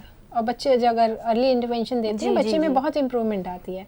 अब जिस तरह से हम बातें कर रहे हैं ऐसा लग रहा है कि इन बच्चों में इतनी सारी प्रॉब्लम्स हैं, पर ऐसा इसलिए नहीं है क्योंकि ये जो सारी डिसेबिलिटीज़ जितनी भी हमने बात करी हैं, डिफ़िकल्टीज़ हैं, प्रॉब्लम्स हैं, ये हर बच्चे में, जैसा कि पहले भी मैंने कहा था, हर बच्चे में सारी नहीं होती हैं। कुछ किसी में विजुअल होगा, किसी में ऑडिटरी होगा। इंडिविजुअल तो बच्चे का अगर विजुअल है तो बच्चे का ऑडिटरी बिहेवियर से रिफ्लेक्ट हो जाएगा कि बच्चा इंटेलिजेंट है, और अगर बच्चे में ऑडिटरी प्रॉब्लम है तो विजुअल उसके टास्क ऐसे होंगे जिसमें रिफ्लेक्ट हो जाएगा कि बच्चा इंटेलिजेंट है। कहीं ना कहीं रिफ्लेक्ट हो जाता है।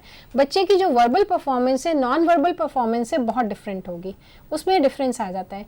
ये सारी डिफिकल्टीज हैं, पर ये But किसी it में depends on the level of the performance of the child. अब कई बार इतनी स्पेसिफिक डिसऑर्डर होता है कि ब्रेन में सिर्फ एक ही सेल अफेक्टेड हो, जी, तो उसमें बहुत माइनर सी डिसेबिलिटी किसी एक एस्पेक्ट में नजर आएगी, otherwise the child will be totally normal.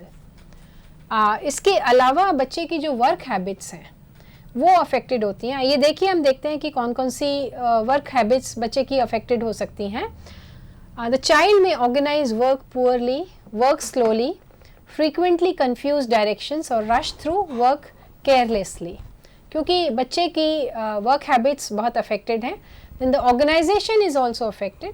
The child may have difficulty following a schedule or being on time, may have trouble learning about time, may have difficulty organizing and may have difficulty in organizing belongings. So these are the problems of organization in the work habits of the child and जैसा कि क्योंकि बच्चे को organise करने में problem होती है तो स्कूल में सारी चीज़ें उसको अपने टाइम टेबल के हिसाब से लेके जाना, अरेंज करना, सारी नोटबुक्स, सारी बुक्स उसको बस्ते में रखना, उसके बाद टाइम से पहुंचना, ये सारी एक्टिविटीज़ एक सीक्वेंस में करना। इवन ड्रेसिंग अप में भी सीक्वेंसिंग इन्वॉल्व है। जब हमने बात करी थी कि सीक्वेंसिंग अफेक्टेड होती है, हमें पता है कि पहले सॉक्स पहननी है, बाद में शूज़ पहननी है, तो कई बार बच्चों को ड्रेसिंग अप में भी what is to be done first and what is to be done later, that also is reflected in the sequencing here. like ma'am you have talked about the issue organization। तो जैसे अगर हम academics की बात करते हैं तो बच्चे का एक जैसे हम पजल की बात करते हैं, पजल मेकिंग है, तो अगर बच्चे को ऑर्गेनाइजेशन की प्रॉब्लम है लर्निंग डिसेबिलिटी में, तो क्या बच्चा उन पजल्स को सॉल्व नहीं कर पाएगा? हाँ, पजल्स में बच्चे को बहुत दिक्कत आ सकती है। और बच्चे की अगर हमने जैसे 6 पजल्स दिए हैं और उनको कहें सीक्वेंस करो स्टोरी में जी, तो वो सीक्वेंसिंग में उसको प्रॉब्लम आएगी। पजल्स बच्चा कर भी लेगा, पजल्स कर भी सकता है, और डिपेंड करता है, अगर उसकी विजुअल परसेप्शन अफेक्टेड है तो उसको पजल करने में प्रॉब्लम आएगी। जी जी, अगर ऑडिटरी परसेप्शन अफेक्टेड है तो बच्चा उन पजल्स को भी कर सकता है ठीक से। हाँ, तो वो डिपेंड करता है कि बच्चे को किस एरिया में डेफिसिट है, क्या स्पेसिफिक डिफिकल्टी है बच्चे को, वो उसके ऊपर डिपेंड करता है। इसके अलावा अब क्योंकि क्लास में बच्चे हमेशा पुअरली परफॉर्म कर रहे होते हैं, अगर टीचर को तो हमेशा ये नाराज़गी रहेगी कि बच्चे ने अगर क्लास में होमवर्क नहीं करा, टाइम से नहीं आया, ठीक से सफाई से नहीं लिखा, इन सब चीज़ों पे टीचर को नाराज़गी रहेगी, तो बच्चे को टीचर जाहिर है बहुत डांटेगी और बहुत गुस्सा करेगी और कुछ भी कह सकती हैं, किसी भी तरह की अनप्लेजेंट बातें भी बोली जाती हैं क्लास में बच्चे को, तो बच्चे के ऊपर बहुत बुरा असर पड़ता है इमोशनली और सोशली भी। क्लास में उसको ये बुरा लगता है सारे बच्चों के सामने मुझे डांटा जा रहा है, और बच्चे सारे लोग और भी मजाक उड़ाते हैं या उसको अवॉइड करते हैं। तो depending on what kind of reaction we have, the child is likely to have socio-emotional problems also. Let us see these emotional problems. The child can be impulsive. The child fails to stop to think about the consequences of behavior. The child may be explosive and displays rage reaction or throws tantrums when crossed. The child has difficulty in social competence, often which is below average for age and ability. Then the child has difficulty in adjusting to change, which is very slow in comparison to others. Then the mood also varies from hour to hour. The child is quite moody. The child has difficulty with social skills, tends to misinterpret non-verbal social cues and experiences social isolation, and may not use appropriate eye contact. The child has low self-esteem and has difficulty in forming and maintaining relationship. जिस बच्चे के संग class में हर काम पे उसको डांटा जा रहा है, तो वो उसकी self esteem is bound to be low. वो नॉर्मली क्या होता है कि बच्चा उसको ये लगने लगता है कि मैं कुछ भी नहीं कर सकता जी. और मुझे हर वक्त टीचर ने कहा, घर में कहा, उसके भाई बहन भी सब ये बोलते हैं कि तुम्हें ये नहीं आता, तुम ये नहीं कर सकते, ये भी नहीं लिख सकते, वो भी नहीं लिख सकते. तो बच्चा बहुत उसकी सेल्फ एस्टीम लो हो जाती है.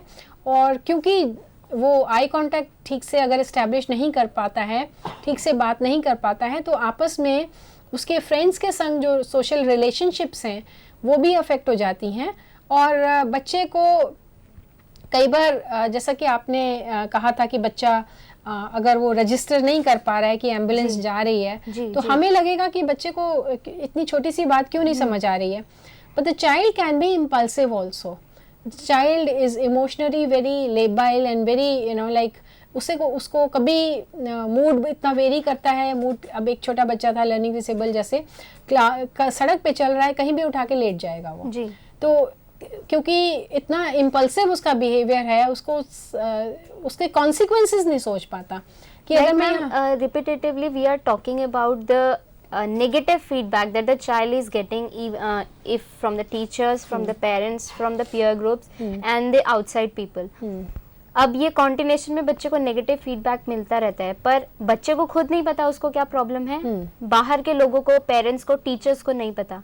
जैसे मेनली अगर स्कूल गोइंग बच्चा है, तो अगर उसको टीचर्स को नहीं पता, तो the teacher must be aware और must be trained according to that the teacher should identify what the child is having the problem. बहुत अच्छा कहा आपने. अगर टीचर ये समझे कि बच्चे के अंदर ये प्रॉब्लम्स हो सकती हैं, ज़रूरी नहीं है हर एक ही बच्चे में सब कुछ हो. किसी बच्चे में एक भी प्रॉब्लम है तो इतना बड़ा गैप बढ़ जाएगा उसकी पढ़ाई के लिए कि बच्चे के अंदर एक कॉम्प्लेक्स आ सकता है, उसकी सेल्फ एस्टीम लो होगी, उसकी जब कॉन्फिडेंस लूज़ होगा तो उसके आपस में रिलेशनशिप्स पे असर आएगा. उसके घर में उसको बहुत डिप्रेशन हो सकता है कि मेरे को हर जगह डांट पड़ती है, मुझे कोई प्यार नहीं करता है. तो अगर टीचर आइडेंटिफाई कर ले, जैसा कि आपने कहा, और उसको उसी तरह से उसको अर्ली इंटरवेंशन या रिमीडिएशन प्रोवाइड करे, तो बच्चे में काफ़ी कोप अप करने की कैपेसिटी होती है and they can learn to cope with the disability. And there are many successful people who are able to cope with it very successfully and do remarkably well in their lives. वैसे कि अभी awareness बढ़ती जा रही है time to time, but also we have seen in the newspaper some articles are there which are showing कि बच्चों में कि लर्निंग डिसेबिलिटी थी बट टीचर को अवेयरनेस नहीं थी, so they are debarred from the school, they are they didn't get the admission to the school. इसीलिए अगर हम अवेयरनेस बढ़ा सकें और बच्चा अगर टीचर ये समझ सकें कि क्या क्या प्रॉब्लम्स बच्चे में हो सकती हैं, तो they can help the child overcome these problems to a great extent. They can help the child cope up with these problems to a great extent. Then in addition to all these problems, as I mentioned once before also, that the child, because of the perception, the child can have orientation problems also. And let's see here, the child can have difficulty in spatial organization, that is poorly developed concept of space, distorted body image, trouble in judging distance and size, and difficulty in discriminating figure from the ground, parts from the whole, and left from right, laterality. For example, B and D are laterally inverted. अगर हम शीशे में देखें तो B देखने में D लगता है. So if I write bad, the child may read as dad. P and Q, M and W, N and U. These are laterally inverted images which the child has problems in. Then the child, let me explain these spatial orientation problems. अगर बच्चा ठीक से नहीं देख पा रहा है, अगर आप ये देखिए कितने भी वर्ड्स में अगर ये B को D पढ़ें, M को W पढ़ें, P को Q पढ़ें या N को U पढ़ें, तो उसमें वर्ड बिल्कुल बदल जाता है और उसको फिर वो लिखने को कहें तो जाहिर है वो शब्द कोई जो टीचर ने बोला वो लिखा नहीं गया, वो बच्चे ने उसकी साउंड डिफरेंट हो सकती है और जो उसने लिखा है वो बिल्कुल डिफरेंट हो सकता है, तो वो बच्चा रिलेट नहीं कर पाएगा। क्योंकि फोनीम्स के ज़रिए अगर हम पढ़ा रहे हैं और बच्चे को अगर लिखा हुआ विजुअली अगर वो नहीं उसको रिलेट कर पा रहा है तो बच्चा विजुअल और ऑडिटरी परसेप्शन को मैच नहीं कर पाएगा। इसी तरह से लैटरलिटी की प्रॉब्लम है और बच्चे को स्पेस का कॉन्सेप्ट अगर नहीं है, मूवमेंट में, लेफ़्ट में, राइट में, जो कि हम पहले बात करते रहे हैं डायरेक्शन में, तो उस तरह से ओरिएंटेशन की बहुत प्रॉब्लम होगी, जिसकी वजह से उसको कोई भी एक्टिविटी करनी है, आप क्लास में अगर एक्टिविटी के ज़रिए पढ़ा रहे हैं तो भी बच्चे को ओरिएंटेशन इस तरह से उसको इन्वॉल्व करिए कि उसको बहुत स्पेसिफिक छोटे छोटे टास्क उसको दे के हर उसकी जो इंस्ट्रक्शंस हैं बहुत स्पेसिफिक हों और उसको तोड़ तोड़ के दीजिए। अगर बहुत सारी सीक्वेंस में अगर आपने इंस्ट्रक्शंस दे दी तो बच्चा उनको ले नहीं पाएगा, उनको कर नहीं पाएगा। इसके अलावा जो ओरिएंटेशन की प्रॉब्लम्स हैं वो टेम्पोरल कॉन्सेप्ट्स में भी होती हैं, जैसा कि बच्चे को the child is disoriented in time, experiences trouble relating concepts like before and after, now and then, and today and tomorrow।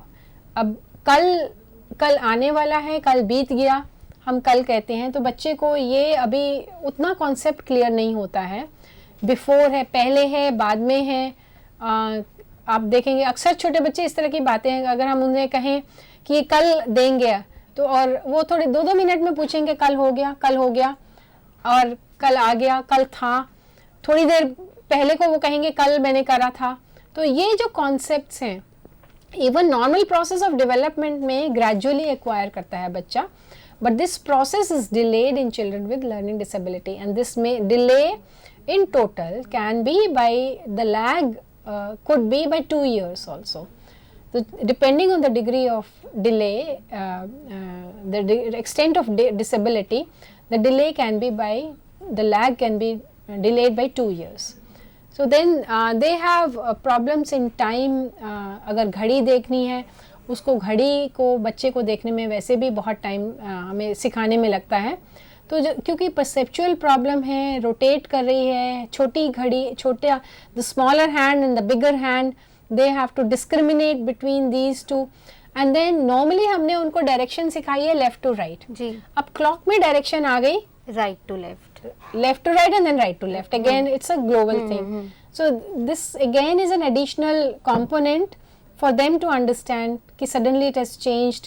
तो वो बहुत ग्रेजुअली बच्चों को आता है टाइम का कॉन्सेप्ट। इवन अदरवाइज भी अगर स्पेस में भी अगर बच्चा समझना चाहे तो उसमें भी बहुत टाइम लगता है। अप एंड डाउन है, अंडर एंड बिलो है। So these some important aspects like a concept which the child is unable to understand, like big and small and now and then, today and tomorrow। तो ये concept समझने में बच्चों को बहुत ज़्यादा प्रॉब्लम होती है। ये काफ़ी ओरिएंटेशन की प्रॉब्लम्स होती हैं, टेम्पोरल में भी और स्पेस में भी। Then because of all these problems the child is bound to have academic difficulties, and let's see what kind of difficulties the child would have. The child would have problem in reading, arithmetic, writing and spelling, as we learnt in the definition itself. Every learning disabled child does not obviously manifest all of these characteristics, but rather a unique combination of such traits. एक किसी में combination हो सकता है, किसी में एक single characteristic हो सकता है। Then the child has language in academics. The child has language problems, speech development, delayed or slow development of speech articulation, formulation and syntax, unable to organize words to form phrases, clauses or sentences which follow standard English grammar, or for that matter any grammar. The child in language will have difficulty in formation of sentences. Morphology or the structure of the sentences is also affected. The child cannot form a proper structure of the sentence, phrase और छोटे छोटे clauses अगर बनाने हैं तो वो बच्चा नहीं बना सकता है। और ग्रामर के हिसाब से हम बात करते हैं कि पहले नाउन आना चाहिए या उसके बाद प्रोनाउन आना चाहिए या वर्ब आना चाहिए, whatever, जो भी रूल्स ऑफ ग्रामर हैं they can not follow that. और सीक्वेंसिंग में क्योंकि डिफ़िकल्टी है तो दे मे से लाइक कई बार हम किसी दूसरे देश में शहर में जाते हैं, कोई दूसरी लैंग्वेज बोलने की कोशिश करते हैं, हम एक एक वर्ड टूटा टूटा वर्ड बोल के कोशिश करते हैं कम्युनिकेट करने की, but we are able to communicate, so they can do that also. So there can be some language problems as well, and we are talking about some academic difficulties also. With the above problems that we have discussed, अभी तक जिसमें हमने session में discuss किया तो उसमें academic, motor problems और learning problems, language problems, किसी भी तरह की problems हो सकती हैं, पर यह ज़रूरी नहीं है कि हर बच्चे में सारी problems हों। इन problems के बारे में हम बाकी की डिस्कशन एक छोटे से ब्रेक के बाद करेंगे। This is time for a short break.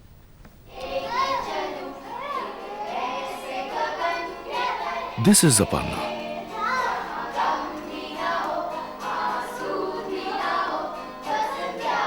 She loves chess and Shah Rukh Khan.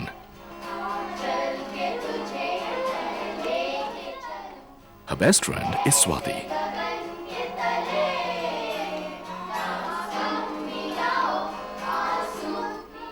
She also has visual impairment.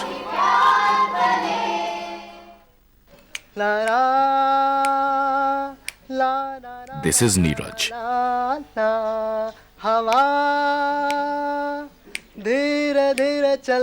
He plays many instruments.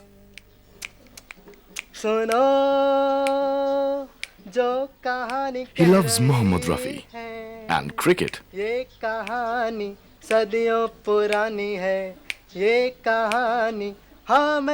He also uses crutches for mobility. चंदा है तू मेरा सूरज है तू, This is Raj Bala. मेरी आँखों का तारा है तू, जीती हूँ मैं बस तुझे देख कर। With her husband and daughter.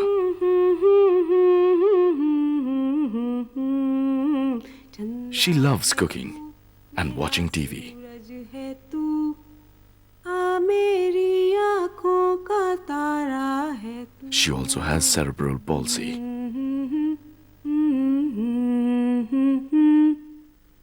Look beyond the disability. Look at the person.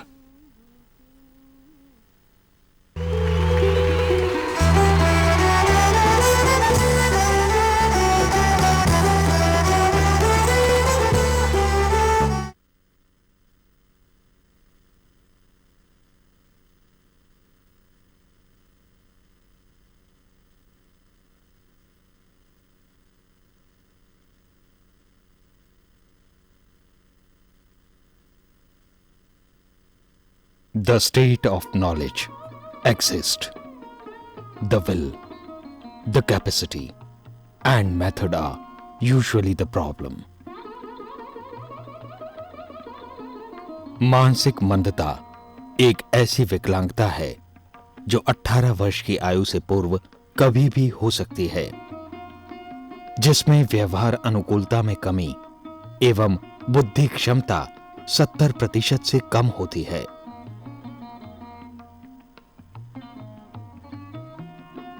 Alone we can do so little.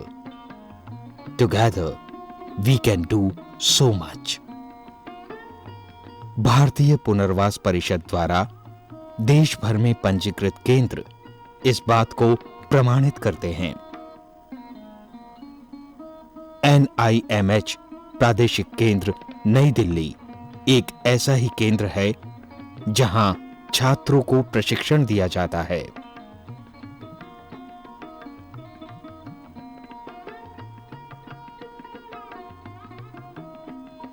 जिसके उपरांत वे मंदबुद्धि बच्चों की सेवा में नियुक्त होते हैं। Classroom teaching, group teaching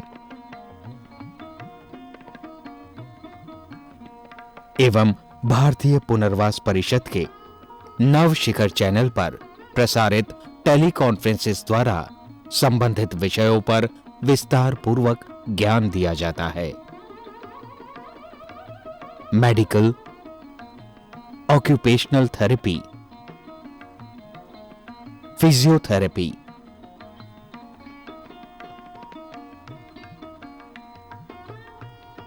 speech therapy,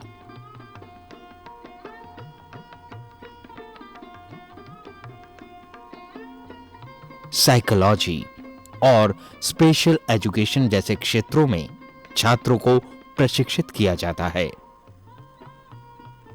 प्रयोगात्मक अनुभव एवं अभ्यास के लिए टीचर ट्रेनिंग प्रोग्राम के उपरांत छात्रों को मंदबुद्धि बच्चों के साथ कक्षाओं में नियुक्त किया जाता है और इंडिविजुअलाइज्ड एजुकेशन प्लान का भी आधार बनाया जाता है, जिससे वे संपूर्ण शिक्षा एवं चिकित्सा शैली को समझ सकें। इस पूरे प्रशिक्षण कार्यक्रम के दौरान विद्यार्थी journals, newsletters, periodicals, charts, models, computer training एवं टेक्स्ट बुक्स का उपयोग कर सकते हैं। कहते हैं, keep your face to the sunshine and you can not see the shadow.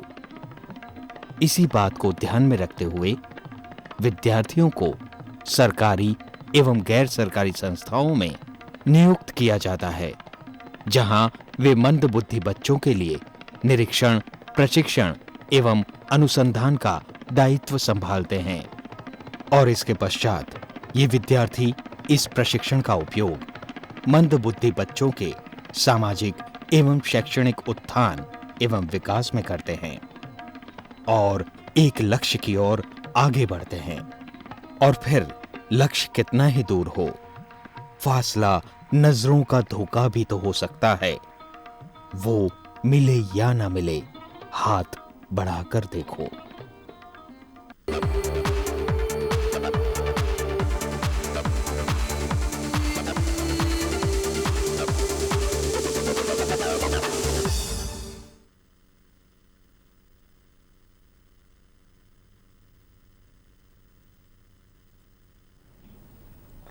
Welcome back to our discussion. Now we will be looking onto the detailed aspects of the language problem in the child suffering from learning disability. तो आइए हम अपने discussion को continue करते हैं। हाँ, जैसा कि हम डिस्कशन से पहले लैंग्वेज प्रॉब्लम्स की बात कर रहे हैं। देखिए यहाँ पे जैसा कि लिखा हुआ है स्क्रीन पे लैंग्वेज के बारे में the children may be able to explain things orally but not in writing, may have difficulty telling or understanding jokes or stories, may misinterpret language or have poor comprehension of what is said, may respond in an inappropriate manner, unrelated to what is said or only respond partially to what is said. So आप ये देखिए कि बच्चे कई बार आप बहुत ऐसे cases होते हैं, बच्चे बात करने में बड़े होशियार लगते हैं, ओरली उनकी अच्छी लैंग्वेज होती है, बोल भी लेते हैं और कई बार मतलब रिपीट भी करना पड़ा है वो भी कर लेते हैं जी। पर ऐसे बच्चों को काफ़ी प्रैक्टिस देने की ज़रूरत पड़ती है। स्टोरीज़ वगैरह जैसे हम बताते हैं तो उसमें सीक्वेंसिंग की प्रॉब्लम आती है। लैंग्वेज होने के बावजूद भी कई बार सीक्वेंसिंग आगे पीछे हो जाता है। अब जैसे एक बच्चे ने दो बच्चों का झगड़ा हो गया क्लास में। अब उन्होंने कहा कि आपस में एक ने पेन छीना इस बच्चे का जो कि जिसको लर्निंग डिसेबिलिटी थी, और उसने दूसरे बच्चे को फिर मारा। तो इसने जाके कहा सीक्वेंसिंग की क्योंकि डिफ़िकल्टी थी, ये बच्चा टीचर के पास गया, उसने कहा मैंने इसको मारा और इसने मेरा पेन छीना। तो मतलब ऐसे लगा कि उसने सबसे पहले तो ये बता दिया कि मैंने इसको मारा, तो वो इट्स ओनली माय मिस्टेक। हाँ, सीक्वेंसिंग इतनी उल्टी हो गई कि वो जो पूरा एपिसोड था वो बिल्कुल उल्टा हो गया। तो इस तरह से स्टोरी में भी जब सीक्वेंस चेंज हो जाए तो they can be a difficulty in maintaining a story, maintaining a conversation और अ डायलॉग। इसी तरह से ये किसी भी बात के लिए इनअप्रोप्रिएटली रिस्पॉन्ड कर सकते हैं कि आपने कुछ पूछा वो कुछ और, क्योंकि कॉम्प्रिहेंशन बहुत अच्छा नहीं है तो वो कुछ और कह रहे हैं। तो इसमें लैंग्वेज में अगर हम डिटेल में देखें तो रीडिंग राइटिंग किस तरह से अफेक्ट होती है, तो ये देखिए रीडिंग जो है इसमें द चाइल्ड में हैव पुअर रीडिंग एबिलिटी और poor comprehension, may often misread information, may have problems with syntax or grammar, may confuse similar letters or numbers, reverse them or confuse their order, may have difficulty reading addresses, small print and columns.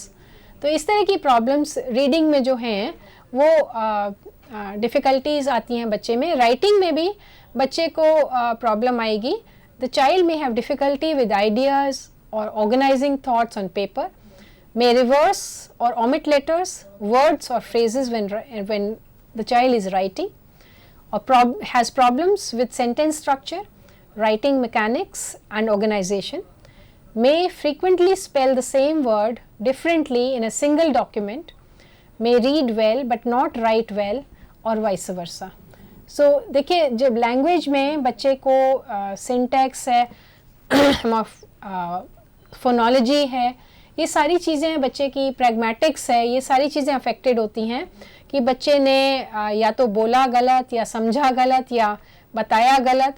तो depending on you know which area part of the brain is affected, which part of the cortex is affected, the child is likely to manifest different difficulties, either reading or writing or spoken or whatever. So the language would comprise of all these, and the child would have difficulty in spelling. The child can substitute some letters like santra ko tantra, or the child can omit some letters in a word, some words in a sentence, or maybe a sentence in a phrase, maybe omit an idea altogether while relating or narrating a story. So the child will have different kinds of problems in language. और reading के अलावा writing में addition की problems भी हो सकती हैं। बच्चा अपनी तरफ से कोई सेंटेंस कोई वर्ड बीच में ऐड कर दे लिखते वक्त या पढ़ते वक्त, तो डिस्टॉर्शंस हो सकते हैं। इसमें कई तरह की प्रॉब्लम, बच्चे की जो एरर्स होती हैं कई तरह की होती हैं, सब्स्टिट्यूशन की, ओमिशन की, डिस्टॉर्शन की और एडिशन की। तो इस तरह की डिफरेंट टाइप की लैंग्वेज में प्रॉब्लम्स होंगी। अब हम देखते हैं इसमें उसके अलावा बच्चे को, हम अभी तक लैंग्वेज की बात कर रहे हैं, मैथ्स में भी प्रॉब्लम होती है जिसको कुछ बच्चे कई बार जैसे डिफ़िकल्ट डिफरेंटली रीड करते हैं। The child may have difficulty with arithmetic, math language and math concepts, may reverse numbers, may have difficulty with time sequencing and problem solving. Time sequencing की हमने पहले भी बात करी है। The child can also have difficulty in maths concepts. अब concept में बच्चे ने 1 का 2 का नंबर के कॉन्सेप्ट एक्वायर करे, फिर एडिशन के कॉन्सेप्ट एक्वायर करा, सब्ट्रैक्शन का करा, मल्टीप्लिकेशन का करा, डिवीजन का करा। ये सारे कॉन्सेप्ट्स क्या मीन करते हैं हमारे लिए, ये बच्चा उस तरीके से समझता है या नहीं, ये डिफरेंट बात है। और कई बार मैथ्स में भी लैंग्वेज होती है, तो बच्चा अगर लैंग्वेज की प्रॉब्लम है तो बच्चे की रिफ्लेक्ट होगी मैथ्स में, जो कि अदरवाइज बच्चे को मैथ्स की वैसे प्रॉब्लम ना भी हो। और जैसा कि हमने कहा था रिवर्सल की बात करते हैं कि बच्चा रिवर्स करता है या सीक्वेंसिंग है, अगर 32 को वो 23 बोलता है। अब there was a child who used to say 23 every time we wrote 32। इसी तरह से कोई भी सेंटेंस बोलते थे वो हमेशा उल्टा बोलता था। इसी तरह से जब नंबर्स को भी वो उल्टा करते हैं तो वो नंबर का बिल्कुल एडिशन और सब्ट्रैक्शन बिल्कुल उल्टा गलत हो जाएगा। तो इसमें काफ़ी रिहर्सल बच्चे को तोड़ तोड़ के बताना पड़ता है। कई बार एक्सपोनेंट्स होते हैं, जैसे 10 to the power of dash. अब वो आपने ऊपर लिखा और छोटा लिखा, बच्चे को वो लगेगा कि आपने गलत लिख दिया, शायद आपको लिखना नहीं आया, ठीक नहीं लिखा, क्यों लिख दिया ऐसा। तो उसमें आपको उसको अलग अलग तोड़ के सिखाना पड़ेगा कि ये रेज टू द पावर है, वो अलग है। और इसी तरह से बच्चे को प्रॉब्लम सॉल्विंग की डिफ़िकल्टीज़ आती हैं कि कोई भी प्रॉब्लम को सॉल्व करने के लिए कई सारे स्टेप्स होते हैं। अब उस स्टेप में मतलब बीट सीक्वेंसिंग होती है, प्रॉब्लम सॉल्विंग की स्किल्स होती हैं, जिसमें कि बच्चा पहले डिफ़ाइन करता है प्रॉब्लम को, उसके बाद उसके बारे में डेटा कलेक्ट करता है, फिर उस डेटा को एनालाइज करता है, सिंथेसाइज करता है, फिर उसको एक्सपेरिमेंट करता है सॉल्यूशन को, whether that solution is right और wrong. So these are the problem solving skills which we all use in our day to day work. But the child with learning disability can have problems in using these skills and solving problems. So these are some of the problems which the child can have. Then apart from that, normally क्या होता है, हम लोगों को ये पता होता है कि हम जब कोई गलती करते हैं, बहुत बार हमें पता होता है कि हम गलत कर रहे हैं, और कई बार हमें ये पता होता है कि ये चीज़ हमें अच्छी लगती है या नहीं लगती है. अगर जैसे अगर मैं कुछ चीज़ याद कर रही हूँ और मुझसे कोई पूछे कि कैसे याद करा, तो शायद मैं बताने की ये कोशिश करूँगी कि सेंटेंस बाय सेंटेंस किया, या इसको मैंने उससे रिलेट करा, वो चीज़ याद आई, उसको मैंने एसोसिएट करके याद करा. एक स्ट्रैटेजी होती है जिसको मैं बता सकती हूँ कि मैंने इस तरीके से करा, या ये चीज़ मुझे सिंपल लगती है या मुश्किल लगती है. I am aware of my own abilities and or my weaknesses, my limitations. So इस प्रोसेस को हम मेटाकॉग्निशन बोलते हैं. अब ये देखते हैं कि इन बच्चों में ये मेटाकॉग्निशन कैसा है. जैसा कि ये लिखा है, metacognition is awareness about your self and your mental processes, how you think, how you read, etc. Children with learning disability have low metacognitive ability. अगर रिसर्चेस में ये देखा गया है कि मेटाकॉग्निशन जो है वो मतलब अपने बारे में जो अवेयरनेस है इन बच्चों में औरों से कम होती है. इसी तरह से जो कॉग्निटिव मतलब थिंकिंग जो एबिलिटीज़ हैं उसके लिए we can say the child may acquire new skills very slowly. The child may have difficulty following directions, especially multiple directions. इसको हम देखते हैं स्क्रीन पे. The child may experience visual spatial confusion, confuse right and left, जो कि हम पहले बात कर चुके हैं. May get lost in large buildings. May seem unaware of time or sequence of events. अब ये हम बात कर रहे हैं कि जो रोज़मर्रा में जो एक्टिविटीज़ आती हैं, बच्चा कहीं बाहर जाएगा तो किस तरह से होगा, किसी स्कूल में गया, किसी बिल्डिंग में गया, क्योंकि उसको वो सब उसकी कॉग्निटिव मतलब उसकी थिंकिंग एबिलिटीज़ अफेक्टेड हैं, तो वो इन सब चीज़ों में उसको डिफ़िकल्टी होगी. डायरेक्शन कहाँ है, जो कि हम सारी बातें कर चुके हैं. Their all cognitive abilities and the child may have difficulty in these problems. Likewise, we've also said that the child has difficulty in memorizing information, learning which is presented in one way but not in another way. May find it difficult to memorize information, for example, phone numbers, days of the week or months of the year. May be unable to repeat what has just been said. And we have talked about it. Memory भी affected है, और उसमें बच्चे के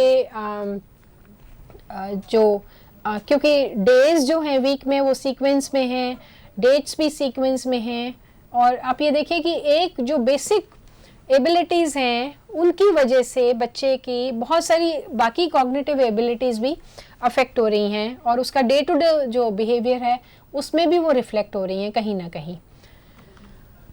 तो हमने जो उनकी वीकनेसेस की बात करी, क्या डिफ़िकल्टीज़ हैं जी, उसके आधार पे हमने देखा कि जो लर्निंग डिसेबिलिटी हैं इनको हम क्लासिफाई कर सकते हैं. 3 टाइप्स की होती हैं, जो कि अगर विजुअल परसेप्शन पे अफेक्टेड हैं तो उसको हम विजुअल लर्निंग डिसेबिलिटी, जिसको कि डिसलेक्सिया बोलते हैं जी. Dyslexia in Greek is it pertains to word. Dyslexia the child can not read and write the word, so it is dyslexia. Can not read the word, can not see what it is. And another one is dyscalculia, when the calculation of the child is affected. The child cannot perform mathematical operations correctly. Then there is third one, which is dysgraphia, which reflects the motor behaviour of the child, motor performance of the child. Dyslexia में ये है कि बच्चा पढ़ नहीं पा रहा है लैंग्वेज को, डिस्कैल्कुलिया में बच्चा अरिथमेटिक ठीक से नहीं कर पा रहा है, और डिस्ग्राफिया में बच्चा ठीक से लिख नहीं पा रहा है जी। इनकी बच्चों की लैंग्वेज जो है स्पोकन कई बार बहुत अच्छी होती है, पर वो लिख नहीं पाते या स्पेल नहीं कर पाते या रीड नहीं कर पाते। तो किसी किसी में कई बार ओवरलैप भी करता है, डिस्कैल्कुलिया भी होता है या डिसलेक्सिया भी होता है, और कई बार सिर्फ एक ही प्रॉब्लम होती है जी। और कई बार डिस्ग्राफिया ही होता है। जैसा कि पहले एक बार मैंने जिक्र किया था कि ये किसी एक पार्ट पे अगर अफेक्ट कर रहा है ब्रेन के किसी स्पेसिफिक पोर्शन को, तो बहुत माइनर डिसेबिलिटी होगी या जी, कि जी। एक ही टाइप की डिसेबिलिटी होगी। जैसे कि मैम आपने बताया डिफरेंट फैक्ट्स के बारे में, और हमने देखे कि लर्निंग डिसेबिलिटी, और अभी हमने देखा कि उसमें further classification like dyslexia, dyscalculia and dysgraphia, किसी भी कैटेगरी में बच्चा फॉल करता है तो उसको क्या क्या सस्पेक्टेड प्रॉब्लम्स हो सकती हैं, like visual motor problem, auditory motor problem relating to the sensations and interpreting its meaning. इसको अगर हम दूसरे शब्दों में कहें कि जो हमारी सेंसेस हैं, ज्ञानेंद्रियां हैं, उनसे रिलेटेड जो भी टास्क होते हैं, जो भी एक्टिविटीज़ होती हैं और उनका मीनिंग इंटरप्रेट करने में प्रॉब्लम होती है, ये हमने डिस्कस किया। मैम जैसे कि हमने ये सारे फैक्टर्स डिस्कस किए और हमने ये बात की कि इसके लिए अवेयरनेस होना भी बहुत ज़रूरी है और टाइम के साथ इसकी अवेयरनेस भी बढ़ती जा रही है। Do you think that the child should be placed in some special settings or inclusive settings, because the child is facing so many problems? And if we talk about the normal setup, inclusive setup, if the teacher is not trained, not aware of the problem, then he or she will not be able to identify. तब उस case में हम क्या करेंगे? हाँ, ये बहुत अच्छा सवाल है। इसमें अगर बच्चे को हम रिसर्चेस भी ये कहती हैं नॉर्मल बच्चों के साथ प्लेस करेंगे, सो कॉल्ड नॉर्मल बच्चों के साथ प्लेस करेंगे, तो उनकी जो परफॉर्मेंस है वो इम्प्रूव करती है और बच्चों को एक्सपोजर थोड़ा रिच मिलता है।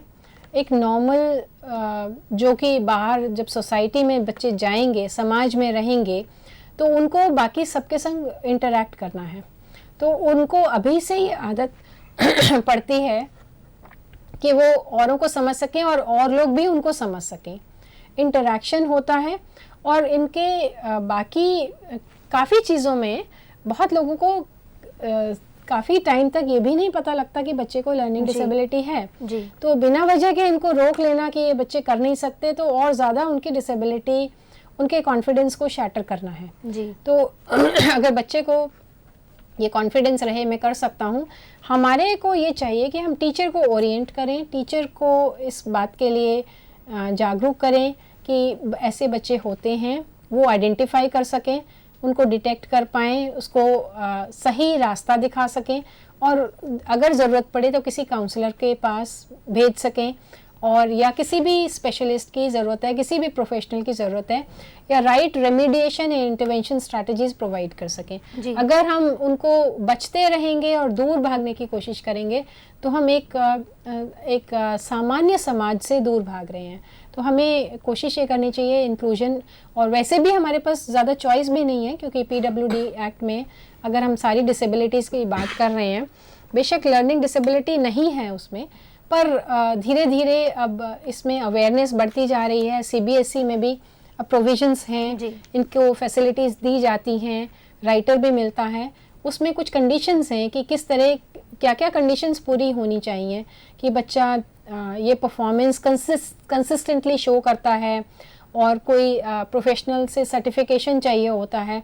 तो ये सब चीज़ें अगर हैं तो CBSE भी इनको प्रोविजंस प्रोवाइड करता है, फैसिलिटीज़ देता है, और उनको लिखने के लिए राइटर भी, अगर जैसे डिस्ग्राफिया है सीवियर तो राइटिंग के लिए स्क्राइब भी मिलता है जी। तो ये सब, और उनको एक्स्ट्रा टाइम भी मिलता है, तो कुछ एग्जाम्पशंस उनको मिल जाते हैं। उनको एग्जाम्पशंस हैं तो जिसकी वजह से वो अच्छे से परफॉर्म कर सकते हैं, और बहुत ऐसे बच्चे हैं जिन्होंने बहुत अच्छा परफॉर्म किया है।